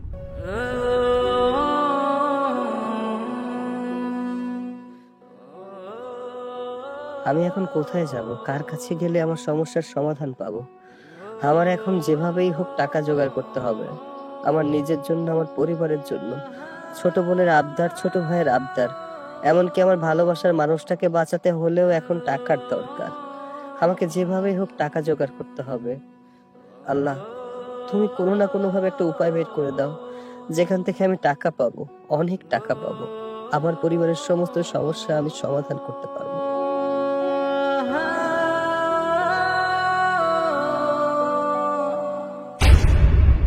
সরি সরি স্যার, আপনার কোথাও লাগেনি তো? আমাকে মাফ করবেন, ভুলবশতে আসলে লেগে গেছে। না না, ঠিক আছে, আসলে দোষটা তোমার না, দোষটা আমার। আমি বেখালে ভাবে হাঁটছিলাম তো, আর মাপ চাইতে হবে না, তুমি যাও। না না স্যার, ভুলটা আপনার না, ভুলটা আমার। আমি একটা বিষয় নিয়ে আপসেট, তাই অন্যমনস্ক ছিলাম, এর জন্য আপনার সাথে ভুলবশত ধাক্কা লেগে গেছে। ও আচ্ছা, আসলে আমিও খুব দুশ্চিন্তায় আছি। আপনি যে দুশ্চিন্তায় আছেন এটা আপনাকে দেখলেই বোঝা যাচ্ছে। আপনি যদি কিছু মনে না করেন তাহলে আপনার সমস্যাটা কি আমাকে বলতে পারবেন? কোনোভাবে যদি আমি আপনার উপকারে আসতে পারি তাহলে নিজেকে ধন্য মনে করব, কারণ দুশ্চিন্তা যে কি জিনিস সেটা আমি খুব ভালো করেই জানি। দেখো বাবা, আমার যে সমস্যা সেটা তুমি সমাধান করতে পারো না। স্যার, সমস্যার সমাধান না করতে পারি, শুনতে তো পারি। এমনও হতে পারে আপনার সমস্যার সমাধান আমার কাছে আছে। কে বলতে পারে কার সমস্যার সমাধান কার কাছে আছে? শুধুমাত্র আল্লাহ তাআলাই বলতে পারবে। আপনি বলুন, আমি একটু শুনি, দেখি কোনো সমাধান করা যায় কিনা। বাবা, তোমার মতো আমারও একটা ছেলে আছে। আমার টাকা পয়সা, ধন সম্পত্তির কোনো কিছুর অভাব নাই, কিন্তু এই টাকা পয়সাতে কি হবে? কোনো কাজে লাগছে না। আমার ছেলেটা কয়দিন ধরে হাসপাতালে ভর্তি, ওর 2টা কিডনি ড্যামেজ হয়ে গেছে। ডাক্তার বলছে 2-3 দিনের মধ্যে যদি কিডনি না দিতে পারি তাহলে আমার ছেলেটা বাঁচবে না। আচ্ছা বাবা, একটা কিডনি থাকলে তো মানুষ বাঁচে, কিন্তু 2টা কিডনি যদি না থাকে সে মানুষ তো বাঁচতে পারে না। আমি লক্ষ লক্ষ টাকা নিয়ে মানুষের দ্বারে দ্বারে ঘুরেছি, কিন্তু একটা কিডনির ব্যবস্থা করতে পারিনি বাবা। আমি কি আমার ছেলেটাকে বাঁচাতে পারবো না? স্যার, আপনার ছেলের রক্তের গ্রুপ কি? ও নেগেটিভ। আমি আপনার ছেলেকে কিডনি দিব। কি বলছো বাবা, তুমি কিডনি দেবে? না না, এটা হতে পারে না, তুমি কেন কিডনি দিবা? স্যার, আমি আপনার ছেলেকে কিডনি দেব, তার 2টা কারণ আছে। প্রথম কারণ টাকা, যেটা আমার খুব প্রয়োজন, ওইটা আপনার কাছে আছে। আর আপনার প্রয়োজন, আপনার ছেলের কিডনি, যেটা আমার কাছে আছে। আপনার ছেলের রক্তের গ্রুপ ও নেগেটিভ, যেটা সচরাচর কারো পাওয়া যায় না। আমার রক্তের গ্রুপ ও নেগেটিভ, তাই আমি আপনার ছেলেকে কিডনি দিতে চাই। আর দ্বিতীয় কারণটা হলো, আপনি আমাকে নিজের ছেলের মতো করে বলেছেন। যদি আমার নিজের ভাই হতো, তাহলে কি আমি আমার ভাইকে কিডনি দিতাম না? অবশ্যই দিতাম। তাই আপনার ছেলেকে আমি নিজের ভাই মনে করে কিডনি দিতে চাই। তাহলে এখানে সমস্যা কোথায়? আচ্ছা বাবা, তোমাকে কত টাকা দিতে হবে? তুমি যা চাও তাই দিব। স্যার, আমার 10 লাখ টাকার খুব প্রয়োজন। আমি পারিবারিকভাবে অনেক সমস্যার মধ্যে আছি। এই টাকাটা হলে আমার পরিবারের সমস্যার সমাধান হয়ে যাবে। ঠিক আছে বাবা, তুমি যদি কিডনি দাও তাহলে আগামীকালকে হাসপাতালে এসো, আর হাসপাতালে যত খরচ আমি দেব, আর তোমার 10 লক্ষ টাকাও দেবো বাবা। আর এই নাও আমার ভিজিটিং কার্ড, তুমি আমার সঙ্গে যোগাযোগ করো। আর বাবা, তুমি আসবে তো? স্যার, আপনি দুশ্চিন্তা করবেন না, আমি এক কথার মানুষ। একবার যেহেতু আপনাকে কথা দিয়েছি, আমি আপনার ছেলেকে কিডনি দিব। কিন্তু পরিবারের মানুষকে তো এখনো জানানো হয়নি। আমি একটু পরিবারের মানুষকে জানাই, তারপর আগামীকালকে এসে আপনার ছেলেকে কিডনি দিয়ে যাব। আচ্ছা ঠিক আছে বাবা, তুমি আমাকে বাঁচালে। আল্লাহ হয়তো স্বয়ং তোমাকে আমার কাছে পাঠিয়েছে। না না, এভাবে বলে আমাকে লজ্জা দিবেন না। আমি আসছি।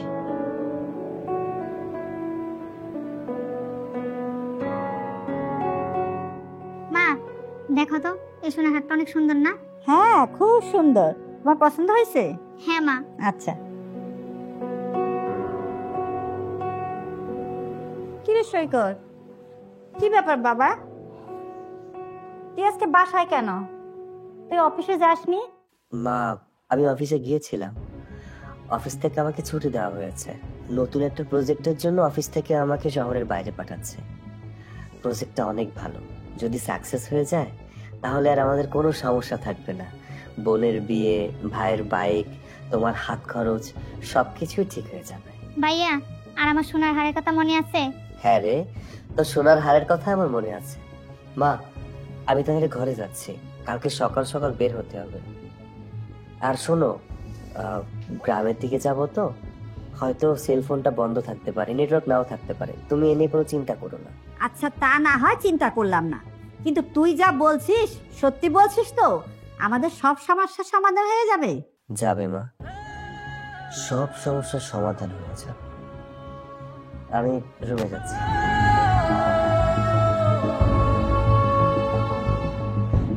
মা, এবার মনে হয় আমার স্বপ্নটা পূর্ণ হবে। হ্যাঁ রে মা, তোর স্বপ্ন পূরণ হবে।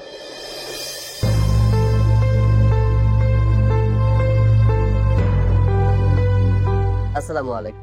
ওয়ালাইকুম আসসালাম। বাবা, তুমি এসেছো, ভালো হয়েছে। আমি তো অনেক দুশ্চিন্তার মধ্যে পড়ে গিয়েছিলাম, যে ভাবছিলাম তুমি আসবে না। যাই হোক, সব ঠিকঠাক। তুমি যদি না আসতে তাহলে আমি অনেক বড় বিপদে পড়ে যেতাম বাবা। আপনাকে তো আমি আগেই বলেছিলাম দুশ্চিন্তা না করতে। আমি এক কথার মানুষ। একবার যেহেতু বলেছি আপনার ছেলেকে আমি কিডনি দিব, তো দিব। চলুন, আর দেরি না করে বেরোতে আচ্ছা চলুন। আচ্ছা, চলো।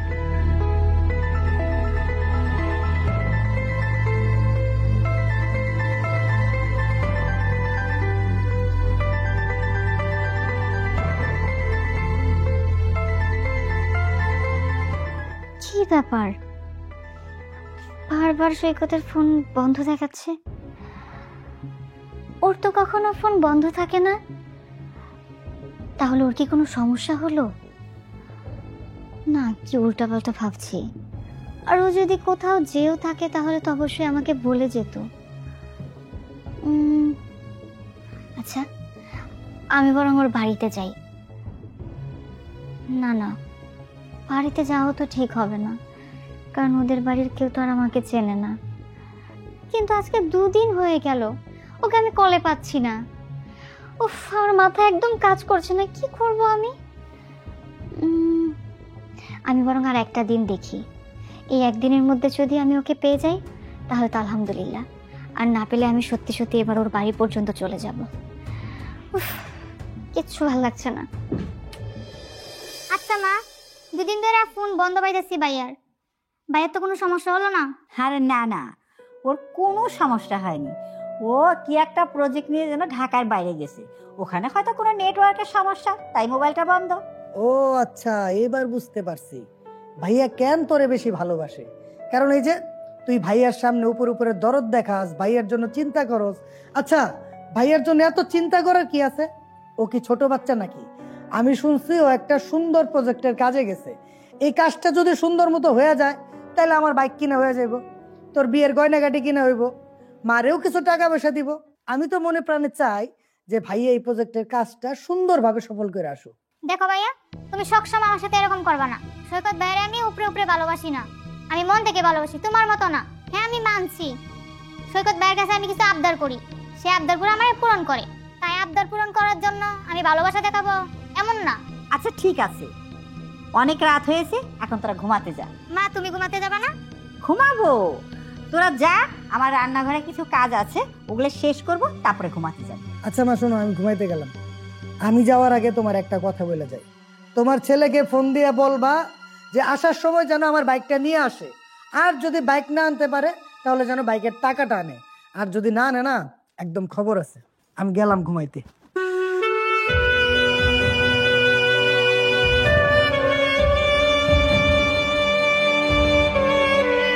না না, আমি আর পারছি না।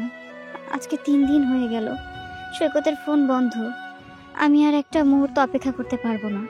আমাকে এখনই ওর বাড়িতে যেতে হবে। ওর বাড়ির মানুষ যা ভাবার ভাবতে পারে, তাতে আমার কোনো সমস্যা নেই, তবে এক্ষুনি আমার ওর বাড়িতে যেতেই হবে। আমি এক্ষুনি যাব। মা, শোরুম থেকে বারবার ফোন দিতেছে, ভাইয়া তো টাকা দিল না। ওই ডাক্তার কে এসছে? আচ্ছা ঠিক আছে মা। তুমি ভাইয়ারে বুঝাই বলবা। আচ্ছা তুই অপেক্ষা কর, আমি বলবো। মা, উনি জানি কি বলতে আসছে। তুই বল। মা তুমি বসো। আসসালামু আলাইকুম আন্টি। ওয়ালাইকুম আসসালাম। কে মা তুমি? তোমাকে তো ঠিক চিনতে পারলাম না। আমার নাম অথই, আমি সৈকতের বন্ধু। আমরা দুজন দুজনকে পছন্দ করি। আমি জানি সৈকত হয়তোবা আপনাদের কাউকে এই কথাটা বলেনি। ও আচ্ছা আচ্ছা, তুমি সৈকতের বন্ধু। আচ্ছা মা, তুমি কি প্রয়োজনে এসেছো সেটা বলো। আন্টি, আজকে 3 দিন হয়ে গেল সৈকতের ফোনটা বন্ধ। আমি কোনোভাবে ওর সাথে যোগাযোগ করতে পারছি না। আপনি আমাকে একটু বলবেন ও কি বাড়িতে আছে নাকি বাইরে গেছে কোথাও? আচ্ছা মা শোনো, এটা নিয়ে দুশ্চিন্তার কোনো কারণ নেই। ও অফিসের কাজে শহরের বাইরে গেছে, হয়তো ওখানে ইন্টারনেট সমস্যা, অথবা ও নিজেই মোবাইল বন্ধ করে রাখছে। কি, অফিসের কাজে শহরের বাইরে গিয়েছে? কিন্তু এটা কিভাবে সম্ভব? আরে এটা তো অবাক হওয়ার কি আছে? ভাইয়া যে কোম্পানিতে চাকরি করে সেটা তো অনেক ভালো একটা কোম্পানি, আর এই কোম্পানির কাজে অনেক জায়গায় যেতে হয়, মাঝে মাঝে তো দেশের বাইরেও যেতে হয়। হ্যাঁ, আমি মানছি যে একটা কোম্পানিতে চাকরি করে, ওই কোম্পানিটা অনেক বড়, আর ওই কোম্পানিতে চাকরি করতে হলে দেশের বাইরে যেতে হয়। কিন্তু কিন্তু কি মা? আন্টি, ওই কোম্পানিতে সৈকতের চাকরিটা নেই। আজ থেকে 1 মাস আগে ওর চাকরিটা চলে যায়। আপনারা সবাই দুশ্চিন্তা করবেন বলে আপনাদের কিছুই বলেনি, কিন্তু আমি সব কিছুই জানতাম। আর ও 2টা টিউশনি করে, ওইটা থেকে যে টাকা পায় সেটা দিয়ে আপনাদের সংসার চলে। আর তার পাশাপাশি ও চাকরির একটা কোর্সও কমপ্লিট করছে। কিন্তু আমার কথা হচ্ছে, ও গেলটা কোথায়? ও তো আর ওই কোম্পানিতে চাকরি করে না। তুমি এসব কি বলছো মা? আমার ছেলের চাকরি নেই, তাহলে আমার ছেলেটা গেল কোথায়? আপু, তাহলে ভাই কই গেল? ভাইয়ের জন্য খুব চিন্তা হচ্ছে। মা, তাহলে ভাইয়া মিথ্যা কথা বলছে? এখন যদি ভাইয়া চাকরিতে না যায়, আমার বাইক কেনার টাকাটা কে দেবে? ও শিট! শিপু, তুমি এখনো বাইকের কথা বলছো? বাইকের কথাই ভেবে যাচ্ছ? কোথায় একটাবারও তো নিজের বড় ভাইয়ের কথা ভাবলে না? আর তানিয়া, তোমাকে বলি, আমি মানছি তুমি তোমার ভাইয়াকে ভালোবাসো, কিন্তু ভালোবাসাটা শুধু মুখে বললেই হয় না, বোঝাতেও হয়। তোমরা কি কখনো তোমার ভাইয়াকে বোঝার চেষ্টা করেছো? আমার তো মনে হয় না বোঝার চেষ্টা করেছো তোমরা। আন্টি, ওদের কথা না হয় বাদই দিলাম, ওরা ছোট মানুষ, কিছু বোঝে না। কিন্তু আপনি তো সৈকতের মা, আপনি সৈকতের গার্ডিয়ান। আপনি কিভাবে পারলেন সৈকতের সাথে এরকমটা করতে? এই পুরো সংসারের একটা দায়িত্ব সৈকতের কাঁধে আপনি দিয়ে দিয়েছেন। আমি এটাও মানছি যে সংসারের বড় ছেলেদের দায়িত্ব একটু বেশিই থাকে, কিন্তু আপনারা সবাই মিলে ওর সাথে যা করেন এটা রীতিমতো অন্যায়। আপনারা ঠিক করছেন না। আর তাছাড়া এই পরিবারের কথা চিন্তা করে যদি সৈকত কোনো একটা খারাপ সিদ্ধান্ত নিয়ে ফেলে, তখন তার জন্য কারা দায়ী থাকবে? তখন তো আপনারা সবাই দায়ী থাকবেন। আমি মানছি আপনাদের পরিবারের বিষয়ে কথা বলাটা আমার শোভা পাচ্ছে না, কারণ এটা একান্তই আপনাদের পরিবারের বিষয়। কিন্তু আন্টি, আমি তো সৈকতকে ভালোবাসি, আমি সৈকতকে বিয়ে করতে চাই। আমি যদি সৈকতকে বিয়ে করি তখন তো আপনাদের এই পরিবারের একটা সদস্য আমি হব। সেই সদস্যের অধিকার নিয়ে আমি এতগুলো কথা বলে ফেলেছি। আমি যদি ভুল করে থাকি আপনি আমাকে ক্ষমা করে দিবেন। হ্যাঁ মা, আমি এখন বুঝতে পারছি আমার ছেলের সাথে আমি কি ব্যবহার করছি। মা গো, আমার ছেলেটাকে এখন কোথায় পাবো? তুমি একটা কিছু করো না মা, দেখো না আমার ছেলেটা কোথায় গেল। হ্যাঁ আপু, মা একদম ঠিকই বলছে। তুমি আমার ভাইয়াকে ফিরিয়ে আনার চেষ্টা করো। আমার বোনের বিয়ের টাকা পয়সা স্বর্ণ এসব কিচ্ছু লাগবে না, আমাদের ভাইয়াকে লাগবে। আচ্ছা, ভাইয়ার নাম্বার তো বন্ধ, তাহলে ভাইয়াকে আমরা খুঁজে পাবো কিভাবে? আচ্ছা, আমরা সবাই যদি এইভাবে দুশ্চিন্তা করি তাহলে তো কোনো সমস্যার সমাধানই হবে না। ও যেহেতু 3 দিনের কথা বলে গেছে, তাহলে অন্তত আমরা আজকের দিনটা ওয়েট করি। আজকের দিনের মধ্যে যদি ও না আসে তাহলে আমরা কোনো না কোনো একটা পদক্ষেপ নিব। আন্টি, আপনি যদি কিছু মনে না করেন, আমি কি রাত পর্যন্ত আপনাদের বাড়িতে থাকতে পারি? অবশ্যই থাকবে মা, কারণ তুমি আজ আমাকে বুঝিয়ে দিয়েছো আমি আমার সৈকতের সাথে কি ব্যবহার করেছি। না না আন্টি, আপনি প্লিজ এভাবে বলবেন না। আর তোমাদেরও বলছি, তোমরা দুশ্চিন্তা করো না, তোমাদের ভাইয়া ঠিক সময় মতো ফিরে আসবে। আর ও আসার পরে প্লিজ তোমরা ওকে একটু বোঝার চেষ্টা করো, মানুষটা কি অবস্থায় আছে, কি পরিস্থিতিতে আছে, একটু বোঝার চেষ্টা করো। ঠিক আছে আপু, আমরা এখন থেকে ভাইয়াকে বোঝার চেষ্টা করব। এই না বাবা, 10 লক্ষ টাকা চেক। তুমি যেটা চেয়েছিলে আমি ঠিক সেটাই দিয়েছি। আরে যে এখানে 1 লক্ষ টাকা আছে, তুমি ঠিক মতো ওষুধ কিনে খেও আর ফল ফলালি কিনে খেও। আসলে বাবা তুমি আমার অনেক বড় উপকার করলে। ওই যে বাবা একটা কথা বলেছিলে না যে মানুষের কখন কে উপকার করে, তুমি ঠিক সেটাই করেছো। আর বাবা তুমি কিছুদিন সাবধানে থেকো, বুঝতে পারছো? আর তুমি শোনো, বাসায় পৌঁছে আমাকে কল দিও। আচ্ছা ঠিক আছে, আপনাকে অসংখ্য ধন্যবাদ আমার এই সমস্যাগুলোর সমাধান করার জন্য। আপনি চিন্তা করবেন না, আমি বাসায় পৌঁছে আপনাকে কল দিয়ে জানিয়ে দিব। আচ্ছা বাবা, আচ্ছা আচ্ছা যাও।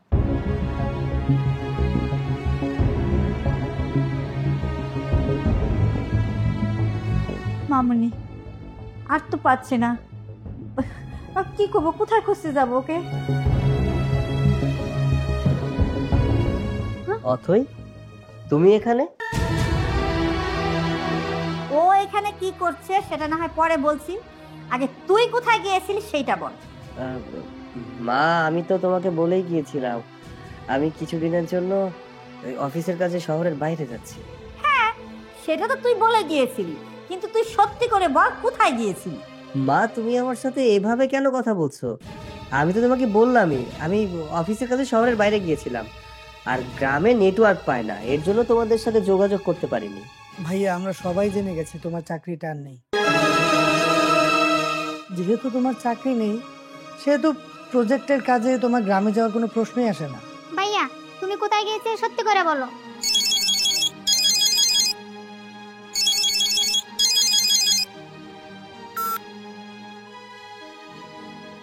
ফোনটা কেটে দিচ্ছে কেন? শোনো, কোনো কিছু লুকিও না, আর কারণ সবার সামনে সবকিছু পরিষ্কার হয়ে গেছে।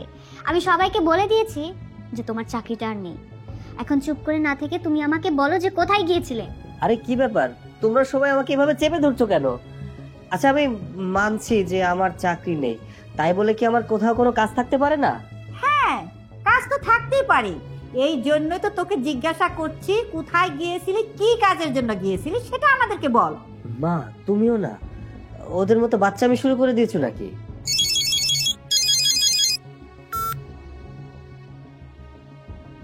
আন্টি, ও ইচ্ছে করে বারবার কলটা কেটে দিচ্ছে, কারণ আমরা সামনে আছি তো, যদি আমরা জেনে যাই ও কোথায় গিয়েছিল সেই জন্য ও বারবার ফোনটা কেটে দিচ্ছে। সৈকত, তুমি আমাদের বলো তো তুমি কোথায় গিয়েছিলে?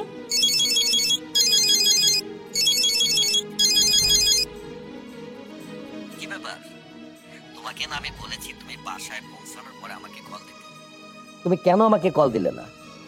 শোনো, তোমাকে কিন্তু অনেক বড় একটা অপারেশন করা হয়েছে, আর এখন বুঝতে হবে যে তোমার শরীরে একটা কিডনি নেই।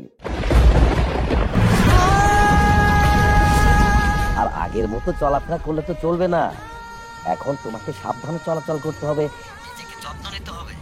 আর শোনো, তোমার মতো ছেলে যেন প্রতিটা পরিবারে জন্ম নেয়, যে নিজের কথা না ভেবে তার নিজের একটা কিডনি বিক্রি করে দেয় পরিবারের জন্য। তোমার কোনো কিছু প্রয়োজন হলে আমাকে কল করবা। এখন রাখছি। সৈকত, বাবা তুই আমার ছেলে হয়ে কিডনি বিক্রি করলি, এতটা নিচে নামিয়ে গেলি। আমি জানি বাবা, আমি জানি আমাদের সংসারে খুব অভাব, তাই বলে তুই কিডনি বিক্রি করে সংসার চালাবি? তোর ভাই না হয় তোর কাছে কিছু আবদার করছি, আমি সংসার খরচের জন্য তোর কাছে টাকা চাই, তাই বলে তুই তোর কিডনি বিক্রি করে আমাকে টাকা দিবি? আমি মা হয়ে ছেলে কিডনি বেচা টাকা দিয়ে সংসার চালাবো? আল্লাহ পাক, এই দিন দেখার আগে কেন আমার মরণ হইল না? মা, তোমাকে আমি কতবার বলেছি তুমি এইসব কথা আমার সামনে বলবে না। তোমার মরার কথা আমি শুনতে পারি না মা, আমার ভালো লাগে না। তুমি আবারও কান্না করছো, দেখো মা, তুমি এইভাবে কান্না করলে অসুস্থ হয়ে যাবে তো। আমি একটা কিডনি বিক্রি করেছি, দুইটা তো আর বিক্রি করিনি। একটা কিডনি বিক্রি করলে মানুষ বাঁচে। দেখো আমি এখনো সুস্থ সবল তোমার সামনে দাঁড়িয়ে আছি। একটা কিডনি বিক্রির বিনিময়ে যদি আমার পরিবারের সকলের মুখে হাসি ফোটে, তাহলে কিডনি বিক্রি করে কি সমস্যা বলো তো?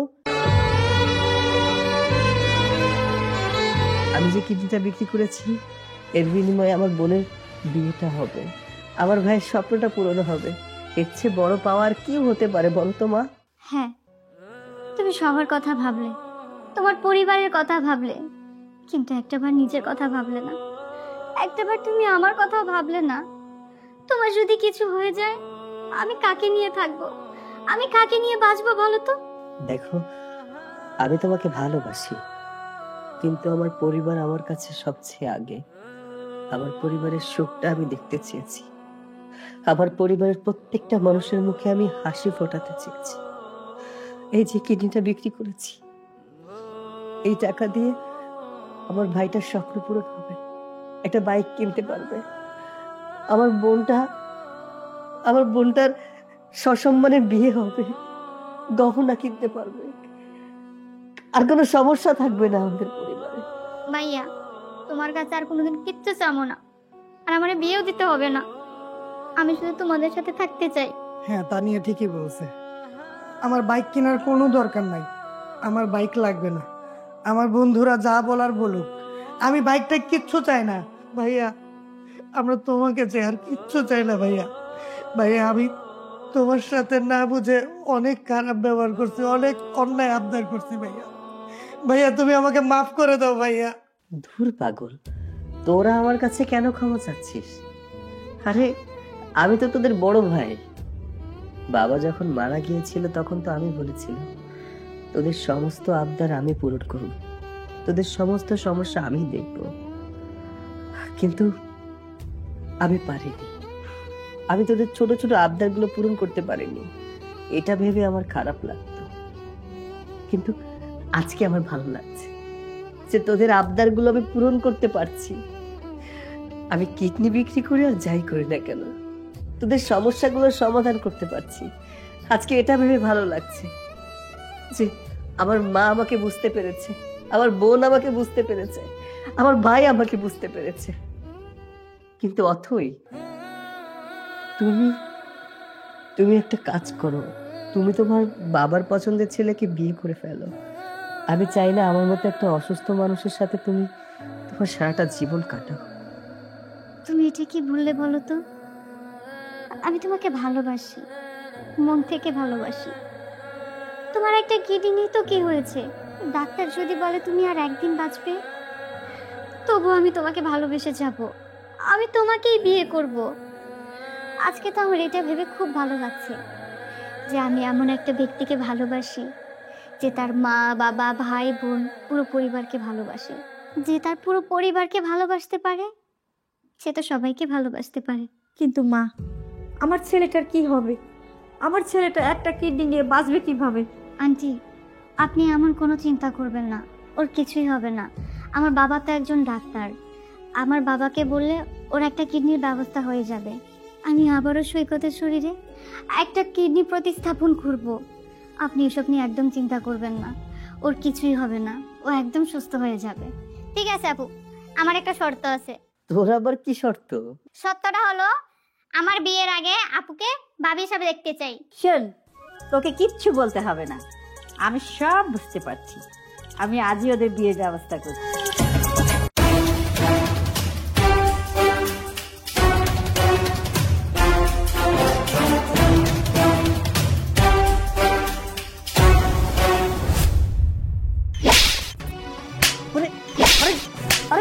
কি করছো মারছো কেন?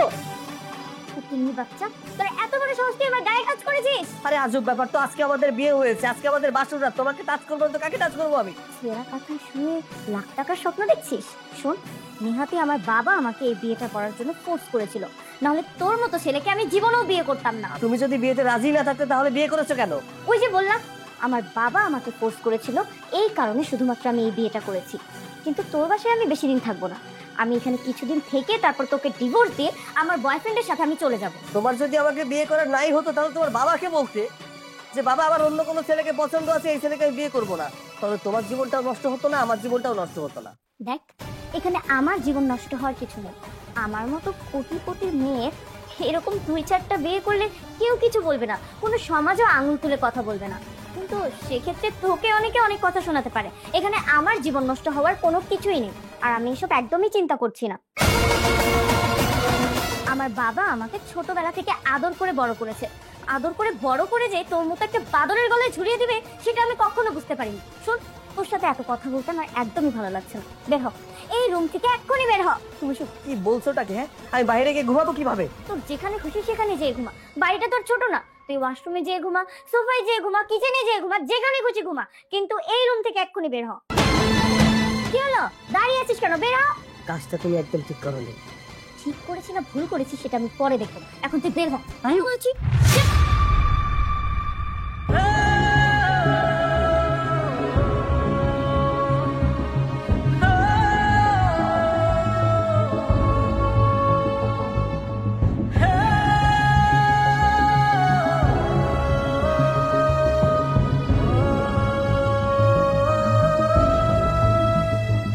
জামাই বাবাজি, জামাই বাবাজি। আরে বাবা, আপনি আপনি এখন এখানে? আমার কথা বাদ দাও, আগে বলো তুমি এত রাতে এখানে শুয়ে আছো কেন? ইয়ে মানে বাবা, আমি বুঝতে পেরেছি। দেখো বাবা, আমার মেয়েটার মা মারা যাবার পরে আমি কোলে পিঠে করে মেয়েটাকে অনেক আদর যত্ন করে বড় করেছি। কিন্তু ওই যে একটা কথা আছে না, অতি আদরে বাদর হয়ে যায়, আমার মেয়েটা সেরকমই একটা হয়েছে, খুব জেদি হয়েছে। আমি তাকে সঠিকভাবে মানুষ করতে পারিনি। মেয়েটা তো একটু অহংকারী হয়েছে, তাই ভাবলাম তুমি একটা এতিম ছেলে, ভালো ছেলে, তোমার কাছে আমার মেয়েটাকে বিয়ে দিলে তুমি আমার মেয়েটাকে সঠিক পথে আনতে পারবে। বাবা, তুমি ওর আচরণে কিছু মনে করো না। দেখো না, আজকে বিয়ের রাতেই আমাকেও তোমার বাড়িতে চলে আসতে হলো। কি জানি কখন আমার মেয়েটা তোমার সাথে খারাপ ব্যবহার করে বসে, আর সেটা কন্ট্রোল করার জন্যই কিন্তু আমার আজকে এখানে আসা। বাবা, তুমি কিছু মনে করো না, আমি ওর হয়ে তোমার কাছে ক্ষমা চাচ্ছি। ছি ছি ছি, আপনি সব কি করছেন? আপনি কেন আমার কাছে ক্ষমা চাচ্ছেন? আচ্ছা, অসুবিধা নেই, আপনি যেভাবে বলবেন আমি সেভাবেই শুনবো। বাবা, আমি হয়তো কালকে সকালে উঠেই চলে যাব, তোমার সাথে হয়তো দেখা নাও হতে পারে। তুমি আমার কথা মতো আমার মেয়েটাকে একটু ম্যানেজ করে নিও, কেমন? আপনি তো আজই এলেন, 2-4 দিন থেকে তারপর যান। আরে না না বাবা, আমি তো আসলে শ্বশুর হয়ে এভাবে থাকলে লোকজন খারাপ বলবে। সময় আছে তো, আসবো, বিভিন্ন সময় মেয়েকে দেখতে আসবো, তোমাকে দেখতে আসবো, কোনো সমস্যা নেই। আচ্ছা আচ্ছা, ঠিক আছে, অনেক রাত হয়েছে, সকালও প্রায় হয়ে আসছে, যাও, বেশি সময় আর বাকি নেই, এবার তুমি তোমার রুমে চলে যাও। আচ্ছা ঠিক আছে, আমি যাচ্ছি।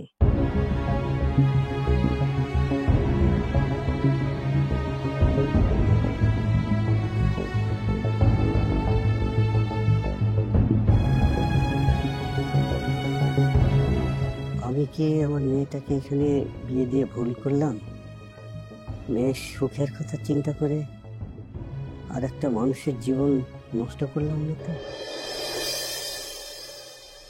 মারে, আমি জানি তুই একটু জেদি, তো সবেমাত্র বিয়ে হয়েছে, কিন্তু এই সময় তুই এমন কোনো কাজ করিস না যাতে জামাই কষ্ট পায়।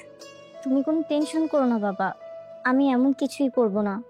তোমার সম্মানের দিকে আমার যথেষ্ট খেয়াল আছে। কিন্তু তোর এই কথার সাথে তো কাজের মিল খুঁজে পাচ্ছি না। গতকাল রাতেই আমি জামাইকে এখানে শুয়ে থাকতে দেখলাম, তারপরে আমি তাকে বুঝিয়ে শুনিয়ে রুমে পাঠিয়েছি। আমি আবার কি করলাম বাবা? তুমি হয়তো বা ভুল কিছু শুনেছো। ভুল শুনেছি মানে? আমার নিজের চোখে যা দেখেছি সেটাকে তো আর অবিশ্বাস করতে পারি না। আচ্ছা ঠিক আছে, তুমি টেনশন করো না, আমি এমন ব্যবহার আর কখনো করব না। যদি সেটাই হয় তাহলে আমি সত্যি সত্যি খুব খুশি হব। আমি আজকে চলে যাচ্ছি, আমার থাকা সম্ভব না, জানিসই তো অনেক ব্যস্ততা, প্রচুর কাজকর্ম। বাবা তুমি আর 2টা দিন থেকে যাও না, আমার এখানে একদমই ভালো লাগবে না। না রে মা, এভাবে যদি থাকি তাহলে লোকজনও খারাপ বলবে। তার চেয়ে আমি মাঝে মধ্যে এসে তোদের খোঁজ খবর নিয়ে যাব, তাহলেই তো হলো। কেমন? ঠিক আছে। আচ্ছা ঠিক আছে, এখন আমি তাহলে উঠি, ভালো থাকিস। সাবধানে যেও বাবা। কষ্ট দেব না, এমন কষ্ট দেব আমাকে ছাড়তে বাধ্য হবে। আপনি কি আমার সাথে ফাইজলামি করেন? আমি আপনাকে কতবার বলেছি যে আপনি অফিসে যাওয়ার সময় আমাকে ডাকবেন না। কি হলো? এইভাবে আমার দিকে তাকিয়ে তাকিয়ে কি দেখছেন? অ্যাক্টিং করছেন আমার সাথে, তাই না? আপনার এসব অ্যাক্টিং আমার সাথে একদমই ভালো লাগে না। ও বুঝতে পেরেছি, তুই এভাবে মানবি না, তাই না? তোকে না শিক্ষা দিতেই হবে, তুই এভাবে কোনোদিনও মানবি না। আমি তো দেখলাম তুমি জেগেই ছিলে। জেগেছিলাম মানে? দেখলাম তুমি হাত দিয়ে ফোন ধরলে, তাই ভাবলাম তুমি জেগেই আছো। এই তোকে আমি কতবার বলবো যে এটা আমার একটা বাজে স্বভাব, আমি ঘুমের মধ্যেও ফোন টিপি। তুমি আমার সাথে তুই তুকারি কেন করছো? Shut up, this is my personal matter, don't advice me. আমি তোমাকে কোনো অ্যাডভাইস দিচ্ছি না, জাস্ট বললাম আর কি। আসছি।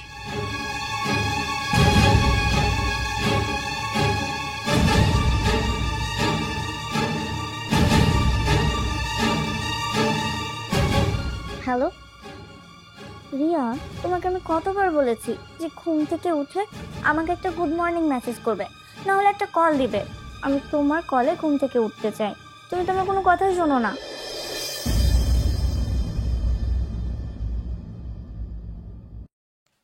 আরে বাবা, হঠাৎ আপনি আমার অফিসে? হ্যাঁ হঠাৎই তোমার অফিসের পাশ দিয়ে যাচ্ছিলাম, ভাবলাম তোমার সাথে দেখা করে যাই। তা বাবা, সবকিছু ঠিকঠাক চলছে তো? কোনো সমস্যা নেই তো? হ্যাঁ সবকিছু ঠিকঠাক আছে, কোনো সমস্যা নেই। দেখো বাবা, আমি তো আমার মেয়েটাকে চিনি, তুমি ওর সাথে একটু মিলেমিশে থেকো, কেমন? মেয়েটা আমার বড়ই আদরের। হ্যাঁ মিলেমিশে তো থাকতেই হবে। আচ্ছা এসব কথা বাদ দিন, কি খাবেন বলুন? না না, এখন কিছুই খাবো না, এক সময় তোমার বাসায় এসে খাবো। আমার মেয়ের হাতের রান্না খেয়ে যাব।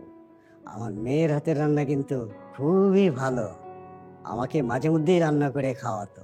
আর মেয়েটা আমার একেবারে গুণে মানে দেখতে একেবারে আমার মতো হয়েছে।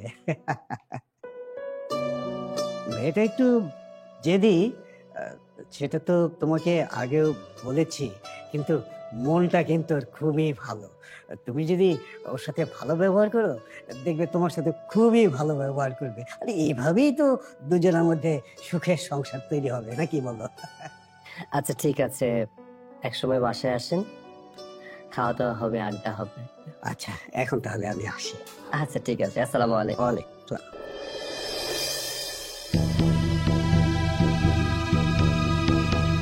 আরে কি ব্যাপার, আসতে এত দেরি হইলো কেন? তুমি তো জানো আমার বাসায় একটা আপদ থাকে, ওই আপদটাকে আগে বিদায় করতে হয়, তারপরে তোমার কাছে আসতে হয়। ওই আপদ তো অনেক আগে অফিসে চলে গেছে। হ্যাঁ অনেক আগেই চলে গেছে, কিন্তু আমারও তো ফ্রেশ হতে হয়, নাস্তা করতে হয়, আর ছোটখাটো কত কাজ আছে না, বুঝতে পেরেছো? আচ্ছা বুঝলাম, এখন কোথায় যাওয়া যায় সেটা বলো। চলো মার্কেটে যাই। মার্কেটে কেন? তোমার জন্য একটা টি শার্ট কিনবো। টি শার্ট কিনতে কি মার্কেটে যাইতে হয়? তুমি আমার টাকা দিয়ে দিবা, আমি নিজে মার্কেটে যাই পছন্দ করে কিনে নেব। চলো না আজকে ওই যে রানার ফ্ল্যাটে যাই। নো, আমি কোনো ফ্ল্যাটে যেতে পারবো না। আচ্ছা ঠিক আছে, তাহলে চলো আমার বাসায় যাই। আমি কোনো বাসায়ও যেতে পারবো না, তবে হ্যাঁ যদি আমরা বিয়ে করি সেক্ষেত্রে তুমি যেখানে বলবে আমি সেখানেই যাব। তাইলে আর কি, চলো মার্কেটে যাই। একটা টি শার্ট পছন্দ হয়েছিল, ওইটা কিনা দিও। ঠিক আছে চলো। আজকে অফিসে বাবা আসছিলেন, কার বাবা এসেছিলেন? কিসের বাবা এসেছিলেন? তোমার বাবা এসেছিল। কেন? আমি তেমন কিছু জানি না, জিজ্ঞাসা করলাম, বললো আমাদের বাসায় একদিন আসবে। কবে আসবে? তা বলেনি, তবে যে কোনো দিন আসতে পারে। আচ্ছা ঠিক আছে, বাবা আসলে সেটা আমি দেখে নেবনি, কিন্তু আপনাকে একটা কাজ করতে হবে। আমার বাবা যেদিন বাড়িতে আসবে আপনি দয়া করে সেদিন বাড়িতে থাকবেন না, যে কোনো একটা কাজের বাহানা করে বাড়ি থেকে বের হয়ে যাবেন। কেন? কারণ এই স্বামী স্ত্রী খেলাটা না আমি আমার বাবার সামনে খেলতে পারবো না। এটা কোন ধরনের কথা? এতে বাবা কি মনে করবে? বাবা কি মনে করবে সেটা আমি বুঝে নেব। আপনাকে আমি যেটা বলেছি ঠিক সেটাই করেন। আপনি না অনেক বেশি কথা বলেন। আমি না আপনাকে নিজের ইচ্ছাতে বিয়ে করিনি, আমার বাবার ইচ্ছাতে আমি আপনাকে বিয়ে করেছি। আপনাকে আমি কোনোদিন হাজবেন্ড হিসেবে মেনে নিতে পারবো না। একটা কাজ করো, তুমি আমাকে ডিভোর্স দিয়ে চলে যাও। আমি চাইলেও এখন আপনাকে ডিভোর্স দিতে পারবো না, কারণ এখন আপনাকে ডিভোর্স দিলে আমার বাবা অনেক হার্ট হবে, আর আমি আমার বাবার কোনো ক্ষতি চাই না। তবে আপনি একটা কাজ করতে পারেন, আপনি দয়া করে আমাকে ডিভোর্সটা দিয়ে দিলেই পারেন। আমি তোমাকে অনেক শখ করে বিয়ে করেছিলাম, তোমার বাবা আমার সাথে তোমাকে বিয়ে দিয়েছে। সে আমাকে অনেক ভালোবাসে, আমিও তাকে অনেক ভালোবাসি। সে আমাকে অনেক ভালো মানুষ হিসেবে জানে, আমি তাকে কোনোভাবে কষ্ট দিতে পারবো না। বরং তুমি আমাকে হাজবেন্ড হিসেবে মেনে নাও, এতে আমাদের মধ্যে সুখ শান্তি বিরাজমান থাকবে।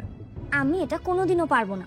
বিয়ের আগে আমি কখনো কোনো রিলেশন করিনি, বোঝার পর থেকে কাজের ব্যস্ততায় নিজেকে ব্যস্ত রেখেছি, অন্য কোনো মেয়ের দিকে লক্ষ্য করার সময় হয়নি। তোমাকে যখন প্রথম দেখলাম তখন তোমাকে ভালো লেগে গেল, আর বিয়ের প্রস্তাবটা তোমার বাবার কাছে দিলাম। তোমার বাবাও আমাকে খুব পছন্দ করলো, তারপর তো আমাদের বিয়েটা হলো। আমার বাবা যে কেন আপনার মতো ছেলেকে পছন্দ করতে গেল আমি জানি না। দেখেন, এসব ক্যাচাল আমার একদমই ভালো লাগছে না।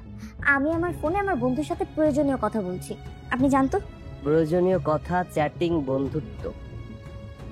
আসলে তুমি একটা ঘোরের মধ্যে আছো, একদিন ঠিকই টের পাবে।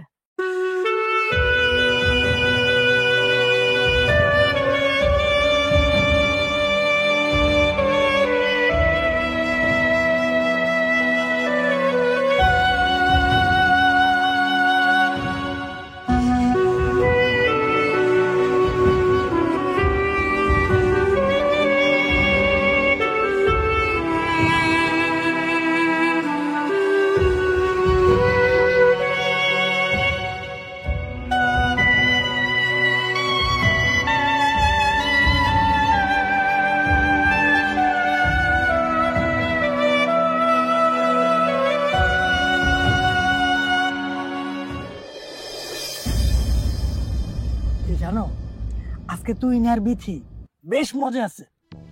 কেন, ওদের আবার কি হয়েছে? আরে বিথির বাসায় কেউ নাই, তুহিন ওদের বাসায় চলে গেছে। দুজনে কি সুন্দর কোয়ালিটি টাইম স্পেন্ড করতেছে। জানো বেবি, আমারও না মন চায় যেদিন সৈকত বাসায় না থাকবে তুমি আমাকে বলবা, আমি তোমার বাসায় চলে যাব, তারপর আমরা দুইজন বিথি আর তুহিনের মতো কিছু সময় কাটাবো। আচ্ছা, তোমার মাথায় এসব ছাড়া কি অন্য কিছু নেই? আমি আছি বড় ঝামেলা, একদিকে আমার বাবা, একদিকে বর নামের সেই উটকো ঝামেলা, আর একদিকে তুমি। আচ্ছা, তুমি যদি আমাকে ঝামেলাই মনে করো তাহলে আমাকে বাদ দিয়ে দাও। আমি তোমাকে বাদ দিয়ে দিব? আমাদের এতদিনের ভালোবাসা, এত কাটানো মুহূর্ত, এত স্মৃতি, এই সব কিছু আমি বাদ দিয়ে দিব? তাহলে সৈকতকে ছেড়ে আমার কাছে চলে এসো, আমরা বিয়ে করে ফেলি। আসবো তো, কিন্তু তার আগে আমাকে সবকিছু ম্যানেজ করে আসতে হবে। আমার বাবা অলরেডি 2 বার স্ট্রোক করেছে, ডাক্তার বলেছে আরেকবার যদি স্ট্রোক করে তাহলে বাবাকে আর বাঁচানো যাবে না। তাই তো আগে আমাকে একটা পরিবেশ সৃষ্টি করতে হবে, তারপর তোমার কাছে আসতে হবে। আচ্ছা ঠিক আছে, সেটা আমি মানলাম। এখন তুমি তো আমাকে একটু অন্যভাবেও সময় দিতে পারো। কি বলতে চাও বলো তো? আমি আসলে বিয়ের স্বাদ পেতে চাই, বাসরের স্বাদ পেতে চাই। ইম্পসিবল, বিয়ের আগে এটা কখনোই সম্ভব না। বুঝছি, তোমার তো বড় আছে, বিয়ের স্বাদের অভাব নেই। একদম বাজে কথা বলবে না বলে দিলাম। ওকে আমি সবসময় আমার কাছ থেকে 100 হাত দূরে রাখি, ঠিক আছে? তুমি যদি আমাকে বিশ্বাস না করো তাহলে আমি তোমাকে ছেড়ে দিচ্ছি। আরে বসো, কোথায় যাচ্ছ? আমি তোমাকে বিশ্বাস করব না কেন? আমি তো তোমাকে বিশ্বাস করি। আমি শুধু তোমাকে চাই আমার রাজ্য সহ রাজকন্যা।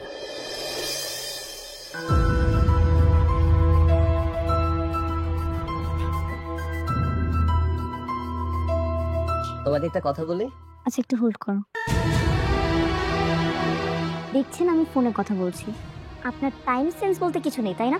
ভদ্রতা তো একদমই আপনার মধ্যে নেই। এখন বলেন কি বলতে চান, বলে আমাকে উদ্ধার করেন। ফোন চার্জে লাগিয়ে ফোন ইউজ করা এটা ঝুঁকিপূর্ণ, যে কোনো সময় বিপদ হতে পারে।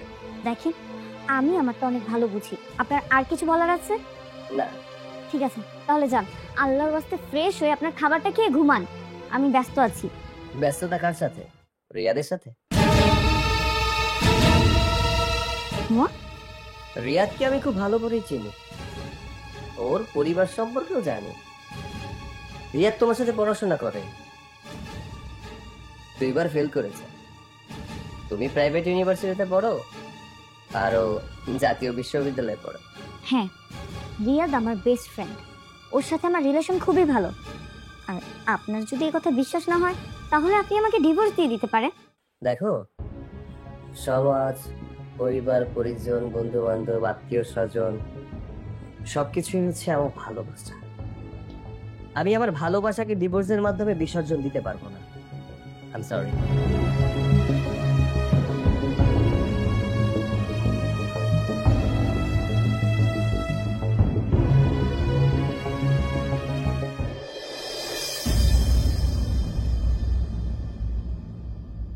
Excuse me, I am Saikat. জি, আমি আপনাকে চিনি। তার থেকে বড় কথা হচ্ছে আপনি আমার বেস্ট ফ্রেন্ড রিয়া, তার হাজবেন্ড। আপনাদের বিয়ের আগে আপনাকে আমি একবার দেখেছিলাম। আচ্ছা যাই হোক, আপনি কি আমাকে কিছু বলবেন? রিয়া, রিয়াদ নামের ভেতরে কিন্তু দারুণ একটা মিল আছে, তাই না? হ্যাঁ, এই নামের মিল থাকার কারণে ওর সাথে আমার প্রথম ফ্রেন্ডশিপটা হয়েছিল। আচ্ছা, আপনাদের ফ্রেন্ডশিপটা কি শুধুমাত্র ফ্রেন্ডশিপের মধ্যেই নাকি একটু বেশি? সেটা আমার কাছে না শুনে আপনার ওয়াইফ রিয়া তার কাছেই তো শুনতে পারেন। আমি অনেক কিছুই পারি, কিন্তু কিছুই করছি না, শুধুমাত্র ধৈর্য ধরে আছি। ধৈর্য না ধরে অ্যাকশনে চলে যান, তাতে আপনারই লাভ হবে। আরেকটা কথা শুনুন, মানুষকে রাস্তার মধ্যে ডেকে সময় নষ্ট করবেন না, কারণ আপনার সময়ের মূল্য না থাকতে পারে, কিন্তু আমার সময়ের মূল্য আছে।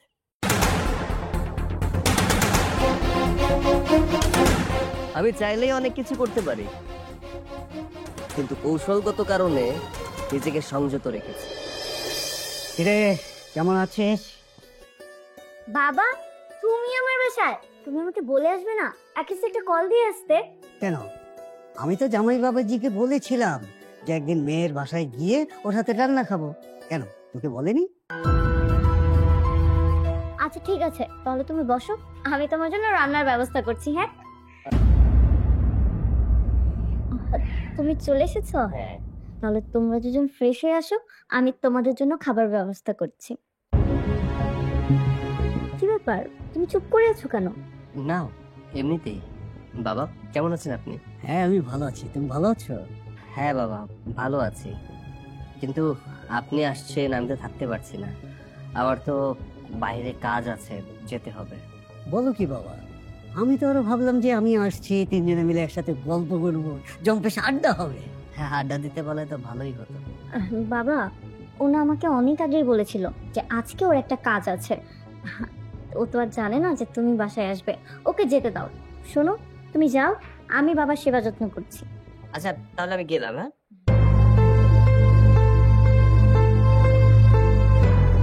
বাবা আজকে কিন্তু তুমি আমার বাসায় থাকবে, কারণ আজকে সৈকত আর বাসায় আসবে না। আজকে আমরা অনেক আড্ডা দেবো আর গল্প করব। ঠিক আছে মা, কিন্তু কালকে সকালে তো আমাকে চলে যেতে হবে। ঠিক আছে, ওটা কালকে দেখা যাবে। আমি তোমার পছন্দের খাবারের ব্যবস্থা করছি, তুমি বসো। হ্যাঁ,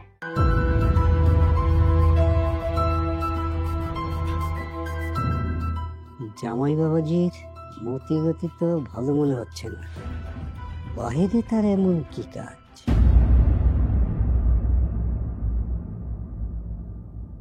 বলো কি এমন জরুরি কথা? তার আগে বলো, তোমার আসতে এত দেরি হইলো কেন? আমার বাবা এসেছিল বাসায়, বাবাকে আগে বিদায় করেছি, তারপর তোমার সাথে দেখা করতে এসেছি। এখন বলো কি এমন জরুরি কথা যার জন্য আমাকে এখানেই আসতে হবে? তুমি আমাকে ফোনে বলতে পারবে না। তোমার প্রাণের স্বামী সৈকত সাহেব আসছিল আমার সাথে দেখা করতে। কি বলো? ও কি কথা বললো? আমাকে জিজ্ঞেস করলো তোমার আর আমার মধ্যে রিলেশন কি। আর তুমি কি বললে? আমি তো বলে দিছি জাস্ট ফ্রেন্ড। ঠিক আছে, কিন্তু সোহানের এত বড় সাহস, ও তোমার সাথে দেখা করতে চলে এসেছে। আরে বেবি, এত মাথা গরম করা যাবে না। যা কিছু হবে সব কিছু আমার প্ল্যান মতোই হবে। আর শোনো, বেশি মাথা গরম করলে আমাদের সব প্ল্যান একদম ভেস্তে যাবে। তোমার প্ল্যান মানে? আরে মানে আমার প্ল্যান মানে হচ্ছে আমাদের প্ল্যান, মানে সেটাই। শোনো, আর যাই হোক, সৈকত যে আমার সাথে দেখা করছে এই বিষয়টা এত বেশি পাত্তা দেওয়া যাবে না। বেশি পাত্তা দিলে মাথায় উঠে যাবে। আচ্ছা ঠিক আছে, সেটা পরে দেখা যাবে। চলো। কোথায়? আমার বাসায়। আজকে আমরা আমাদের বাসায় আড্ডা দিব। কিন্তু সৈকত? ও গতকাল বাসা থেকে বের হয়েছে, এখন আসবে না। চলো যাই। আরে তুমি এটা আগে বলবো না, আমি তো তাহলে কালকে চলে আসতাম। তোমাকে যে আমি বাসায় নিয়ে যাব তা আমি মাত্রই ভাবলাম। এখন চলো। আচ্ছা, আমাদের মেয়ে হলে কি নাম রাখবা? তোমার নামের প্রথম অক্ষর আর আমার নামের প্রথম অক্ষর, মানে মেয়ের নাম হবে রিরি। রিরি? এটা কোনো নাম হলো নাকি? এটার অর্থ কি? আরে নামের আবার অর্থ লাগে নাকি? নাম তো হলেই হয়। আর এই নামটা কিন্তু বেশ আনকমন হয়েছে, আমার খুবই পছন্দ হয়েছে।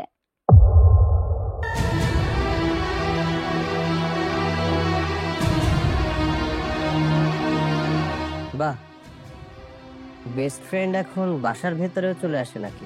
আপনি এখন কেন এসেছেন? আপনি আসার আগে আমাকে একটা কল দিয়ে আসতে পারেননি? মেবি আমার ভুল হয়ে গেছে, আমি ভুল সময় চলে এসেছি। আমি চলে যাচ্ছি। আমার মনে হচ্ছে এই বাসাটা আমার না। আরে ভাইয়া, আপনি কোথায় যাবেন? এটা তো আপনারই বাসা, আর আমি তো এই বাড়িতে আসছি বেড়াতে, মানে আমি এ বাড়ির মেহমান।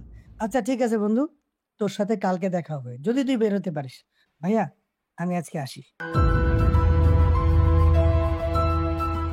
এভাবে আর পারছি না, আমাকে একটা সিদ্ধান্ত আসতে হবে।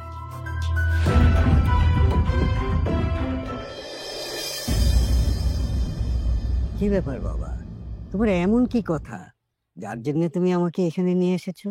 আসলে একটা চরম সত্য কথা যেটা আপনার কাছ থেকে লুকিয়েছি আমি। রিয়া। রিয়া? কি করেছে রিয়া? রিয়ার সাথে আমার বিয়ে হয়েছে ঠিকই, কিন্তু রিয়া আমাকে কখনো স্বামী হিসেবে মেনে নেয়নি। মানে ও আমাকে কখনো পছন্দ করে না। রিয়া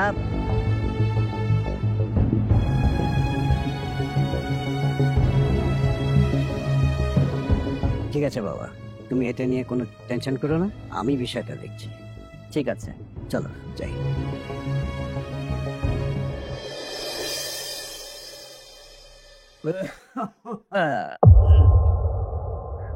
বাবা, তুমি লাগেজ নিয়ে হঠাৎ আমার বাড়িতে? তোর বাসায় একেবারে চলে এলাম রে মা। মানে?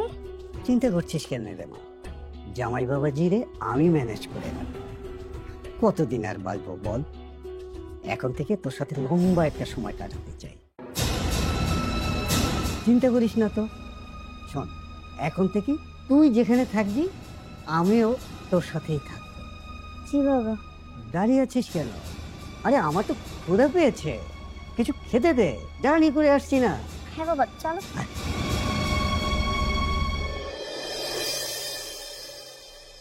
তোমার শাশুড়ি আম্মা একটা কথা বলতেন, সমস্যা যত বড় সমাধান তার চেয়েও বড়। আম্মু ভুল বলতো।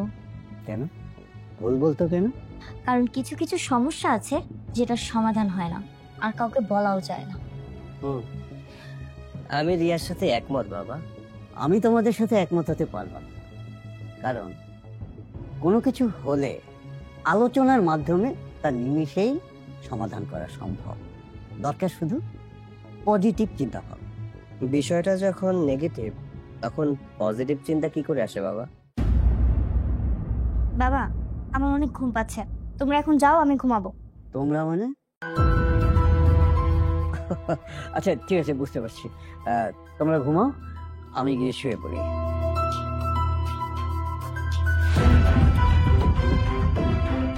তুমি চিন্তা মুক্ত থাকতে পারো। তুমি খাটে ঘুমাও, আমি নিচে ঘুমাচ্ছি। বিশ্বাস রাখতে পারো, কোনো ক্ষতি হবে না। আমাকে একটা বালিশ দাও।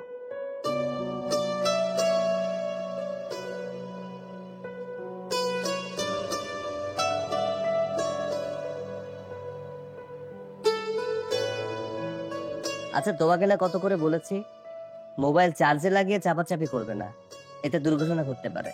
আমার চিন্তা আমি করতে পারি, আপনার চিন্তা আপনি করেন। ওকে, অ্যাজ ইউর উইশ। কখনো বিপদ আসলে তখন কিছু বলো না।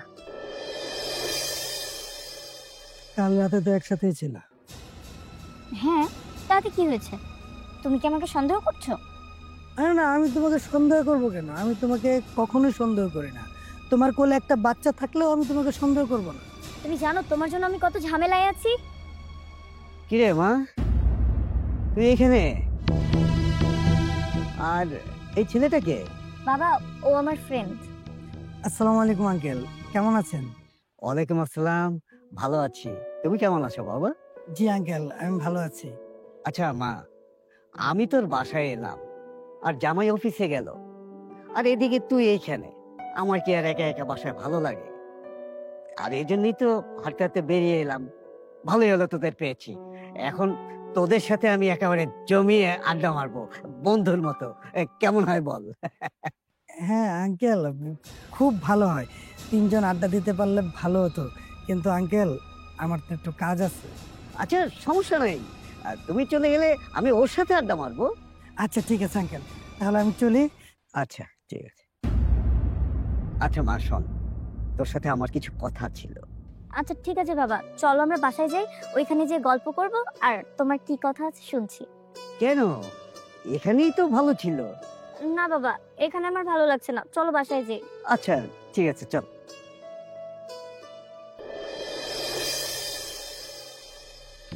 জান, আমার না কিচ্ছু ভালো লাগতেছে না, চলো না আমরা পালায় বিয়ে করে ফেলি। এই যে দেখো না কত ডিস্টার্ব, তোমার বাবা ডিস্টার্ব করতেছে, তোমার হাজবেন্ড ডিস্টার্ব করতেছে, আমার না এত ডিস্টার্ব আর আমি নিতে পারতেছি না, একদম আমার ভালো লাগতেছে না। আচ্ছা জান প্লিজ চলো না পালায় বিয়ে করে ফেলি। হ্যাঁ, আমার মনে হচ্ছে তাই করতে হবে। এতদিন তো বাবাকে নিয়ে টেনশন করছিলাম, কিন্তু আমার মনে হয় কি জানো, বাবা না অলরেডি আমাদের বিষয়ে সবকিছু জেনে গেছে। তাহলে আর দেরি করে কোনো লাভ নেই। আমি প্রথমে কিছু কিছু জিনিসপত্র তোমার কাছে ট্রান্সফার করব, ধরো কিছু গহনা, টাকা পয়সা, তারপর আমি এখান থেকে চলে যাব, ঠিক আছে? আরে বোকা, আমার কাছে তোমার চেয়ে দামি আর কি আছে? শোনো না, আমার কিচ্ছু লাগবে না, শুধু তুমি চলে এসো আমার কাছে। সেটা তো আমি জানি, কিন্তু তোমারও তো বুঝতে হবে তোমার কাছে যেহেতু কিছু নেই, আমাদের তো গেলে থাকার জায়গা থাকবে না, খাবো কি, পরবো কি, তখন কি ভালোবাসা দিয়ে হবে? আমরা ভালোবাসা উপভোগ করব, ভালোবাসা থাকবো, ভালোবাসা খাবো। সবকিছু ভালোবাসা দিয়ে হয় না, বুঝতে পেরেছো? টাকা পয়সা, সম্পত্তি খুবই জরুরি। আচ্ছা ঠিক আছে, তুমি যখন এত করে বলছো, দেখো কি করতে পারো। আর যত টাকা পয়সা, গয়না গাটি যাই আনো না কেন, এগুলো তো আর আমার হবে না, তোমারই থাকবে। আর তোমার মানে তো আমার। হ্যাঁ, আমার মানে তো তোমারই হলো।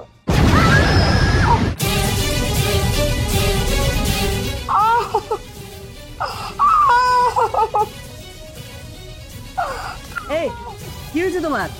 কি হয়েছে? কি হয়েছে আমার? কি হয়েছে? আমার মুখ পুড়ে গেছে। পুড়ে গেছে? বাবা ডাক্তার, ডাক্তার, আমি এখনই ফোন। ডাক্তার সাহেব, যেভাবেই হোক ওকে আপনি সুস্থ করে তুলুন। Don't worry young man, she is now out of danger. আর আশা করি ও দ্রুতই সুস্থ হয়ে যাবে। জি ডাক্তার সাহেব, যত তাড়াতাড়ি সম্ভব আমার মেয়েটাকে সুস্থ করে তুলুন। দেখুন, আমি তো আমার সাধ্যমতো চেষ্টা করছি, বাকিটা আল্লাহর উপর ভরসা রাখতে পারি। আচ্ছা বাবা, তুমি অফিসে যাবে না? না বাবা, আমি অফিস যাব না, আমি ছুটি নিয়েছি। যতদিন না পর্যন্ত রিয়া সুস্থ হচ্ছে ততদিন আমি অফিসে যাব না। কোনো সমস্যা হবে না তো? না, সমস্যা হবে না, তার বিকল্প ব্যবস্থা করেই এসেছি। আচ্ছা, এখানে প্রেসক্রিপশন আমি কিছু ওষুধ দেখে দিয়েছি, ওগুলোকে টাইম মতো খাওয়াবেন। আর আমি রাতে আবার দেখতে আসবো, কেমন? ঠিক আছে, নিন।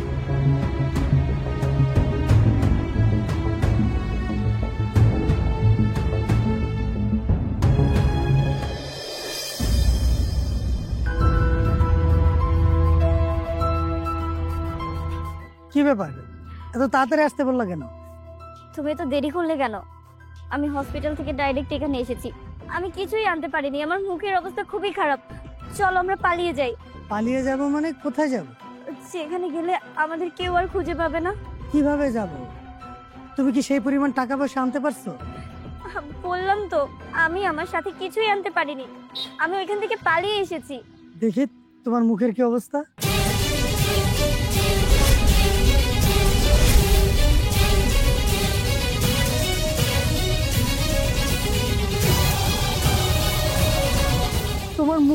তো খুবই খারাপ। আচ্ছা ঠিক আছে, শোনো, এই অবস্থায় রাস্তায় ঘোরাফেরা না করে যাও, তুমি বাসায় যাও, রেস্ট করো, আমিও যাই। যাই মানে? আমরা পালিয়ে যাব না? আই এম সরি, আমি তোমাকে নিয়ে পালাতে পারবো না, তোমাকে বিয়েও করতে পারবো না। তুমি একটা বিষয় ভেবে দেখো তো, তুমি একটা মুখ পোড়া বিবাহিতা, আর এমন টাকা পয়সাও নিয়ে আসোনি যে তোমাকে নিয়ে আমি পালিয়ে যাব। তো কিচ্ছুই তো নেই, আমি কেন তোমাকে বিয়ে করব?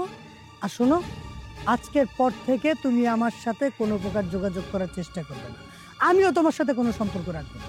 আমার ভালোবাসার কি কোনো মূল্য নেই? ধুর, ভালোবাসা ভালোবাসা খায় নাকি মাথায় দেয়? দাঁড়াও, আমার কথাটা একবার শোনো। তুমি আমার সাথে এমনটা করতে পারো না।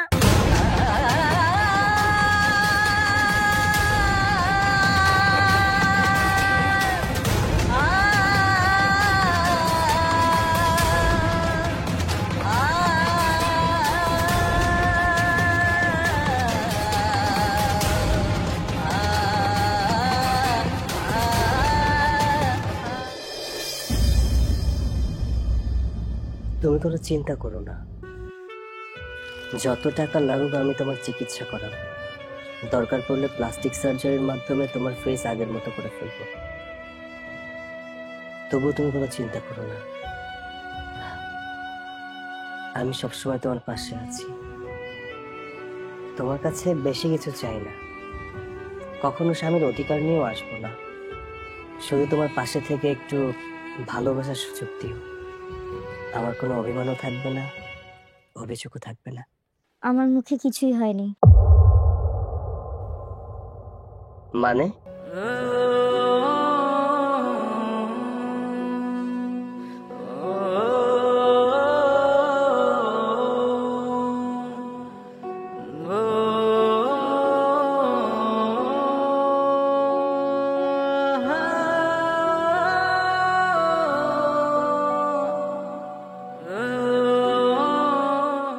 মানে আমি গেম খেলছিলাম, আর এই গেমে তুমি জয়ী হয়েছো।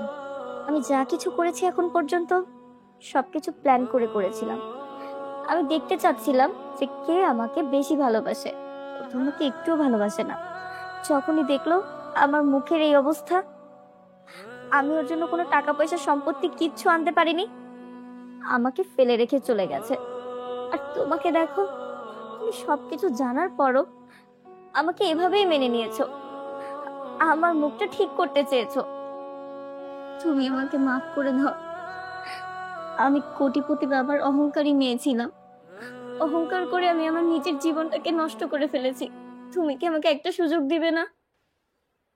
হ্যাঁ, দেব তো, অবশ্যই দেব।